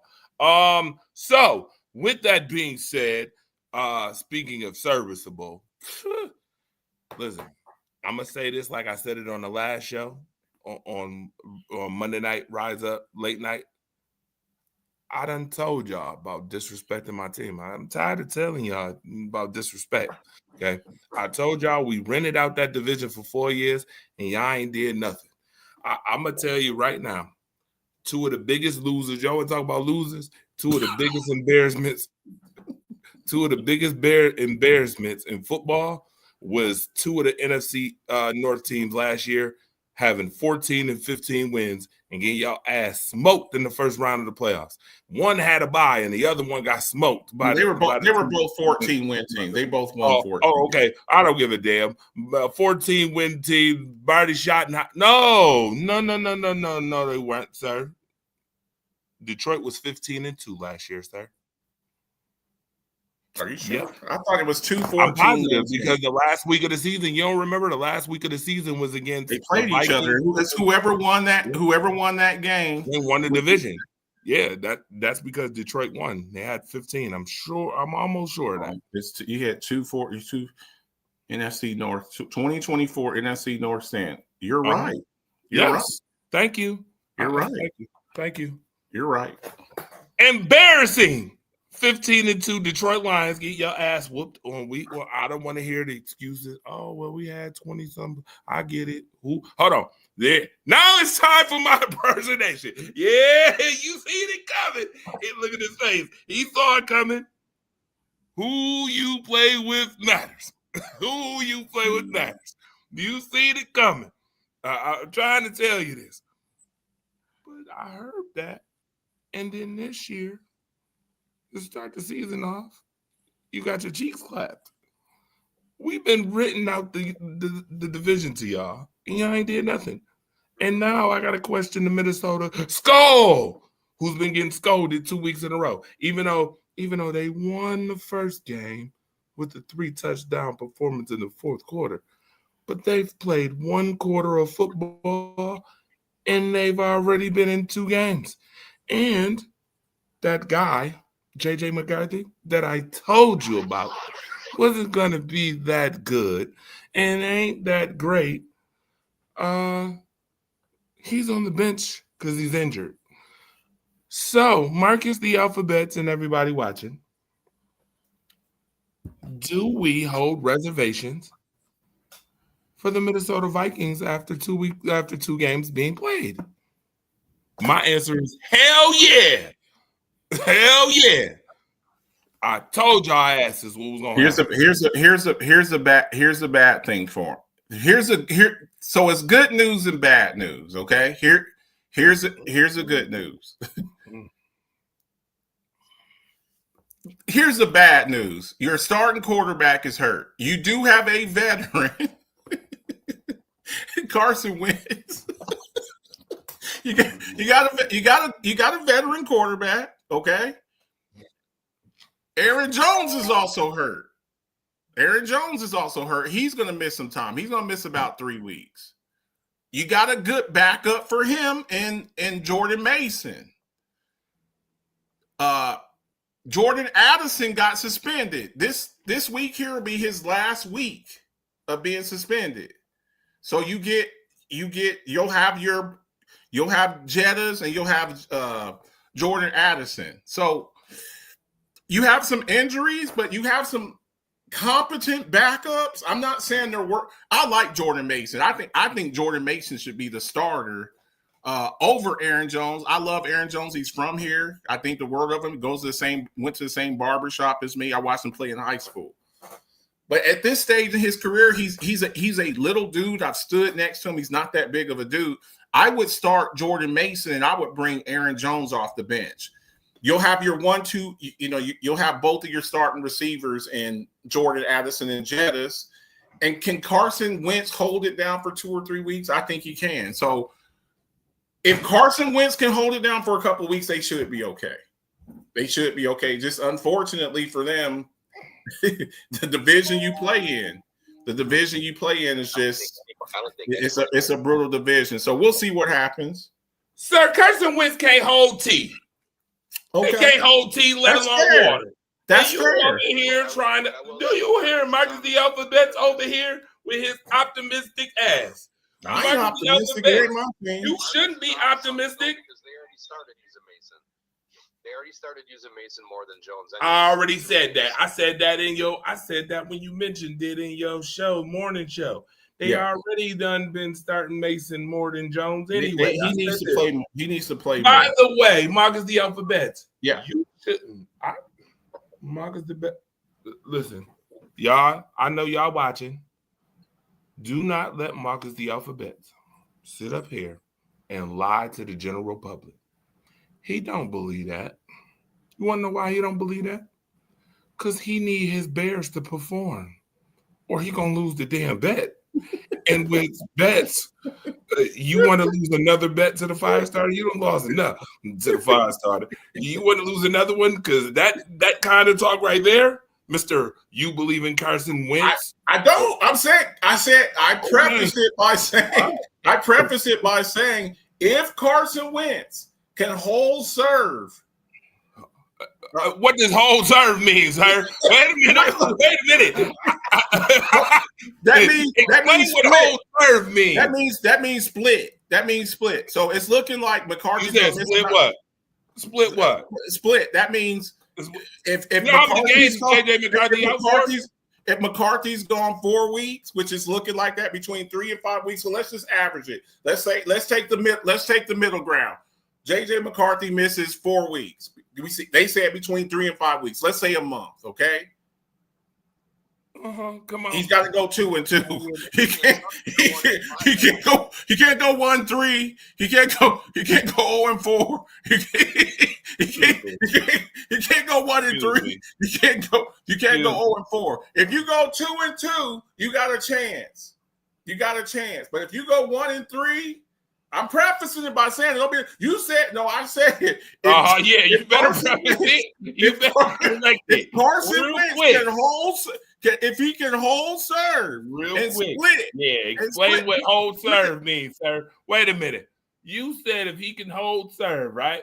And split. I got a question. Yes. The Vikings beating the Bengals this week? They might. Don't forget, there ain't no Joe Burrow. Joe Burrow's out for 3 months. They might. Oh, so that's a Mike game, right? I'm not. Look, I make Minnesota. They beating the Steelers. Hold on, they beating the Steelers. How good is the bit? Okay, hang on. When they play the Steelers, who's going to be back? Jordan Addison. Okay, no, not this week. They play the Bengals. It's not this week. This is his last week of suspension. He got 3 games. This is last week of suspension. So when Jordan, they play the Steelers, Jordan Addison comes back against the Steelers. That's what I'm saying. So you betting on Jordan Addison? I'm not betting on anything. What I'm saying is will be clear it up. What I'm saying. The Steelers defense. We just did a segment just a second ago. I'm not saying they will win or they'll lose. We just did a segment talking about the Steelers. What you just said? This ain't my words. This is the Torch's word. What did you just say? The Steelers' most concerning issue was defense. You know that. Okay, so you got run game. Where do we rank Justin Jefferson as far as wide receivers? Oh, Justin Jefferson is number 1. I like Chase a little bit, but we can I like Chase a little bit, but we got the number 1, number 2, whatever your flavor is. Where do we put the Vikings duo at as far as wide receiver duos? 2, not 3, but Jamar Chase, T. Higgins. Where do we have the Vikings wide receiver duo at? Okay. And by that time, and here's what I'm gonna say, because you keep bringing probables in here, and you keep bringing in nuts and bolts to. I'm just saying. I get you. You're bringing another element into it, right? And that's why I said the element of. And this is why the Carson Pittsburgh Wentz. Steelers might fix that defense by then, though. Okay, this is what I'm saying. If Carson Wentz, and this is a major if, just like DJ Nico Shaw, you notice he prefaced his Joey Bosa comment with if he can remain healthy until the other guys get back. If Carson Wentz can hold serve and split and go 2-2. If McCarthy misses 4 games and he can go 2-2, we got a fighting chance. If he goes 3-1, great. We? Who the hell is we? We is French. I didn't know you was a Vikings guy. Okay. If they if they can split and go 2-2 while McCarthy's gone, that gives them a fighting chance. That then they would be, what? What's the bigger problem, the Vikings offensive line or the Steelers defense? Oh, by the way, I'm gonna tell you right now that the Vikings play one of those 4 games, the Eagles. You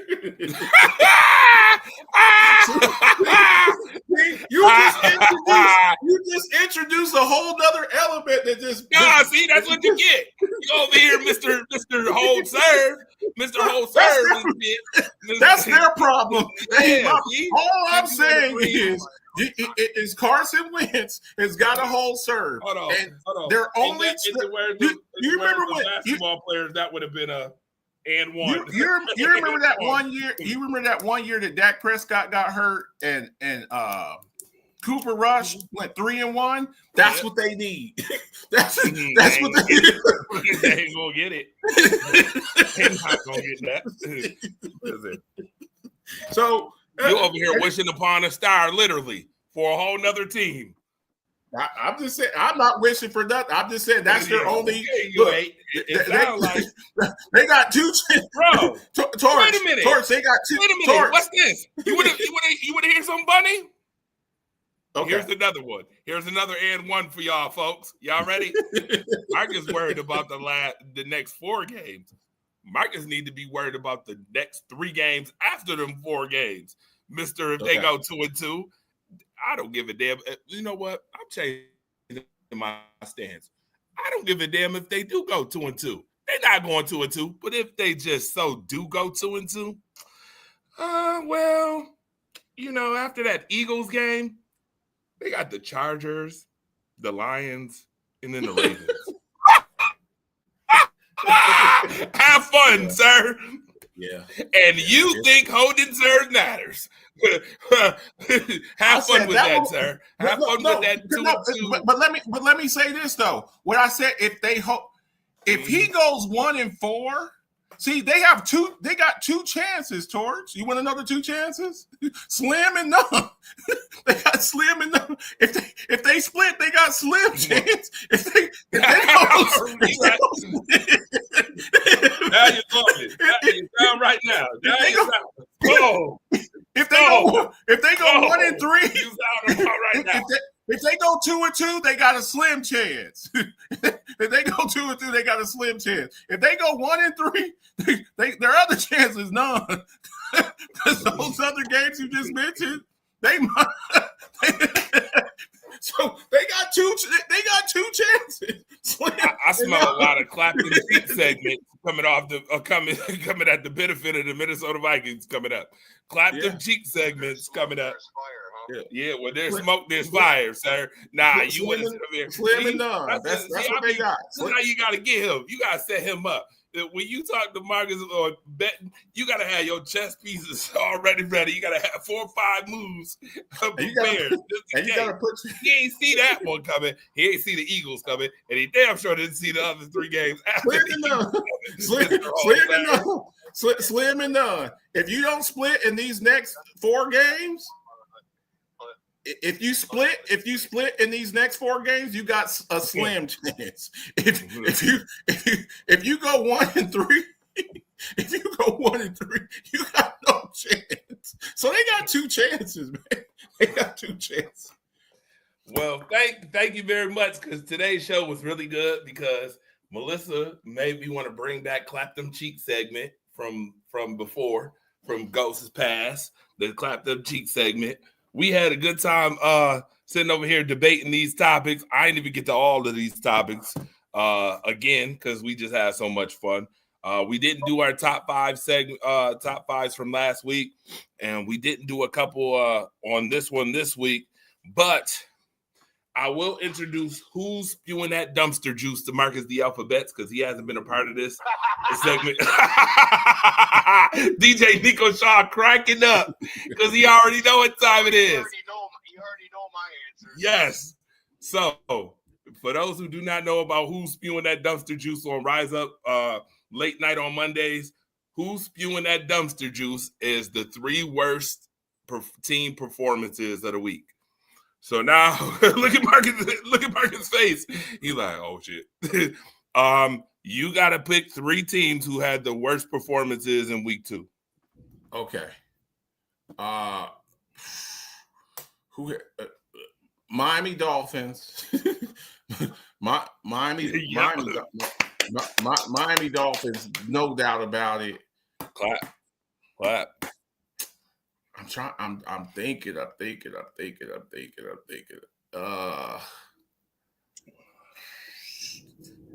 Saints, Dolphins, Saints, and I got another one for you. Are you ready? This one here might surprise you. Houston Texans. Houston Texans. Somebody man. said that on the show last Monday. Look, man, I have a lot, and this is why you hear me say this all the time, Torch. We talk about this offline. We have got to stop using the term great so loosely. Rookie season, I heard people, this guy's going to be the next great thing. CJ Stroud, I like CJ Stroud. I think he's going to have a good career. But they were crowning this dude, and he was the offensive rookie of the year. They have looked very pedestrian, and this is a team that was predicted to win that AFC South, and they're letting Daniel Jones, Indianapolis Colts. they're making Daniel Jones look like Peyton Manning, Indianapolis Colts. So that actually was one of the topics we didn't get to tonight. Yeah, I was going to talk about the Colts and Cardinals, but I'm concerned. I'm concerned with the Texans. You cannot say now. I understand Joe Mixon's out. He's a part of a lot of what they like to do, but they went out. You got Nico Collins. I think Nico Collins is a top 8 to 10 wide receiver. Some people may feel like even better. You spent a lot of draft capital. Jaden Higgins. You got the 2 kids from Iowa State, and that offense isn't clicking. You get Christian Kirk back. You get Joe Mixon back, but their offensive line's bad. We talked about the Bengals' offensive line. CJ Stroud is under attack on every single play. So, yeah. And I got a bonus one for you, too. I got a bonus one for you, too. You said 3. I'm going to give you 4. I'm going to give you a bonus. The Raiders. The Raiders, man. The Raiders. Geno Smith, he looked really bad. He looked really bad. And the thing about it is, in that division there, you look, the Chiefs are 2.5 games behind the Chiefs are 2.5 games behind the Chargers. It's week 3. It's week 3, and you're 2.5 games behind. You're 2.5 games behind the Chargers already, because they already beat you head to head. And you're 0-2. You're 2.5 games behind the Chargers right now in week 3. So and it might be 3.5 after this week. Okay, yeah, that's fair. So that's my 3 with a bonus. The Raiders. Throw the Raiders up in there. That's funny. You know what's so funny, Marcus? It was because I said we had 2 sets of 3s for this segment. We had 2 sets, 2 different sets. Okay. It's funny that you didn't mention the Jets. You didn't mention the Bears. You didn't mention the Jets. You didn't mention the Bears. Bears got 52 points put on their head, and that was going to be one of the topics on the show today too. See, we be having so much fun. I don't get to all these topics, but there's more disparity in good teams than bad teams. Yes, hold on. So that was 2. That was 2, and the third one. Who did you say? You said Raiders, Texans, and Dolphins. That was your 3. I said Dolph and Saints. I gave you 4. Oh, you said Saints. Oh, okay. Well, here's the third one. Okay. And y'all might not like this one. But the Washington Commanders could go on that list too. Ooh. I'm not giving them credit for garbage time points that they got. Green Bay spanked that ass. I'm going to. Green Bay spanked that ass Thursday night. Yeah, so they beat it. So there's forgetting your about one 3. team in there. Oh, who's the other one? You guys are forgetting about one team. What because team? They beat the worst team, and they ain't saying much. New England. Oh yes. They suck. Oh, New England. He hate New England. He said New England won, but they beat the worst team. Okay, so you got a lump of shit playing another lump of shit, and then one lump of shit finally Barbecue chicken. It's pretty Barbecue much, chicken. I mean, is what it was. was. Shaq for sure. Like it was like, come on, man. Like you got Stephon Diggs over there. You got a shiny new toy and a running back. You can't even get him over 50 yards. Like he's supposed to be touted as one of the best rookies coming out this year. You signed Stephon Diggs, like you know what I mean? Like you got this new ramped up mindset and everything else, and you just about beat the Dolphins. Right. Yeah. So we are next Saints week. could beat New England. We are next week going to incorporate Clap Them Cheeks. Next week on right here on this show, we introduced Marcus to Who's Spewing That Dumpster Juice. That's a Monday night segment.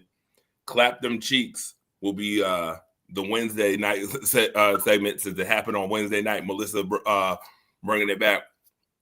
Thursday is question marks. I already always had them question marks for Sharon Mullen. Question mark segment for Sharon. So that's how we're gonna do it. By the way, say it again. You know who's gonna get their cheeks clapped this week? We watching one tomorrow. Tomorrow, right on Thursday Night Football. The Ravens are gonna get clapped this week by the Lions. Oh. Whoa. Everybody's silent on that one, huh? Whoa. You guys don't like that. Whoa, Marcus. Okay. You don't like that. Marcus, you heard that? I did hear that. All I'm gonna say is okay. Just remember, Lamar Jackson has a Undertaker-like record against the NFC. Just remember. Yeah, I think the Ravens are going to be very. I think the Ravens are right now. Look, it's real early right now. I mean, it's almost silly to even ask this. Who would you, if you had to say right now? Give me your 2 leading candidates for MVP. I understand we're going into week 3, but who's playing the best football right now? MVP right now. For MVP, right now. If I had to say MVP, I'm gonna say Herbert's up there. Okay, Herbert is having a fantastic start, and I will give the props to Lamar Jackson because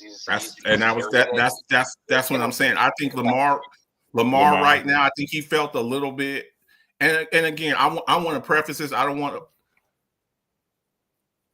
did not have a problem with Josh Allen winning the MVP last year. I did not have a problem. But if Lamar would have won it, I don't think that Josh would have been cheated. I don't think he would have been cheated. My mentality is that Josh should have got it the year before. Lamar. No, he shouldn't have. Don't say that. Don't do that. Don't do that, because then we'll go into a whole. You cannot be. He was not cheated when you're number 2 in the league in turnovers behind Sam Howell. Don't do that. Y'all need to stop with that. You cannot be the MVP when you got 23 turnovers. Don't do that. He was not cheated. It doesn't matter when you're playing sloppy. When you're playing sloppy ball. And then some of the losses that you took too. The losses that you took when you lost to the New York Jets on opening night when Josh Allen threw 4. Hang on, when Josh Allen threw 4 interceptions against the Jets. against Zach Wilson, and Zach Wilson wasn't even supposed to play? He came in because Aaron Rodgers got hurt on the first drive. Don't do that. And then you lost to the Broncos. You lost to the Broncos, where he also threw 2 interceptions and the game-losing interception to the same Broncos that got 70 points put up on him by the Dolphins. He was not cheated in 2023. Stop saying that. Don't do that. It's just asinine to say that. But I was giving him his flowers for last season, though. But then you went back and you were doing good until you said that Josh Allen got cheated in 2023. He was not cheated when he was throwing it to everybody, throwing to the other team. He was Patrick Surtain was his leading receiver in 2023. You talk about he got cheated. Shut up, Marcus. Shut up, Marcus. Who was his leading receiver? He said Patrick Surtain Jr. He trying to be funny. Talking about Denver. I'm talking about the Denver game. The Miami Dolphins put up 70 points. Put up 70 points on the Broncos, and y'all lost to him. Wait a minute now. He was not cheated. Marcus, I get you. Listen, Marcus, I get you on what you're saying, and I agree with you to a certain extent until I bring up that that's the same year your team came here to Buffalo and got their cheeks clapped right here too. So, I mean, you talk about how bad Josh Allen was, but ain't this the same year? Ain't that the same year? Wait a minute. What was the year that you was bragging about Dak being second in MVP voting? That was in 2023. Yeah. The same year y'all came here and got y'all cheeks clapped. And guess what? And guess what I said when he didn't win the MVP? Ain't that the same year y'all? Wait a minute. Hold on. Ain't that the same year y'all also got y'all cheeks clapped by my team who gonna clap your cheeks in 2 weeks? In the playoffs. Yes, I know.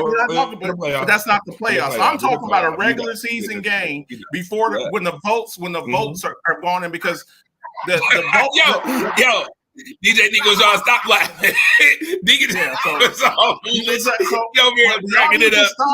Y'all need to stop saying that. I agree. In 2023. Listen, I agree with both of y'all. I just wanted to put that out there. But hold on, you know what?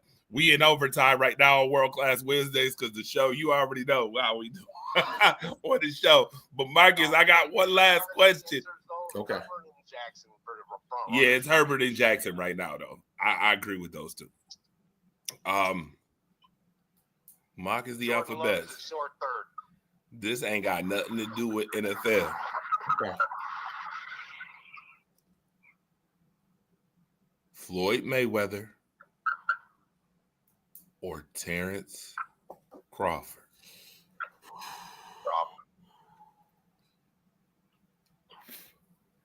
And then I'm going to leave after that. Let me sleep on that one, because that's a whole, I'm on sleep. By the way, because the last time we did the show, this was before the fight. Congratulations to Terrence Crawford on a magnificent performance on Saturday night. Just a masterful performance. I've watched it 3 times over. Oh my goodness. What he did in that fight was just awesome. So congratulations to him with that. We appreciate y'all for coming through. Make sure y'all tune in tomorrow morning, 11 a.m. Eastern tomorrow morning on Facebook and YouTube. Alphabet's Football Show Rise Up collaboration, Thursday night breakdown, Buffalo Bills and Miami Dolphins. We'll have about an hour show. We'll break that down and give you our prediction on that game. Rise Up Unlimited radio show tomorrow night, 10 o'clock Eastern Standard Time for the Rise Up Unlimited radio show with my guy here, The Torch and the Chocolate Girl, Sharon Mullen. And Friday night, 10 o'clock Eastern Standard Time, Alphabet's Football Show with my lovely coach, Ramona Diehard. All right. We appreciate everybody who comes through and chops it up with us, man. We do this for you. Sorry we were a little bit late. That's on me. I dropped the ball on that one. I Derrick Henry that one. I Derrick Henry that one. But we appreciate y'all, man. Y'all have a great night, and we will see y'all tomorrow morning, okay? See ya. Thanks, fellas.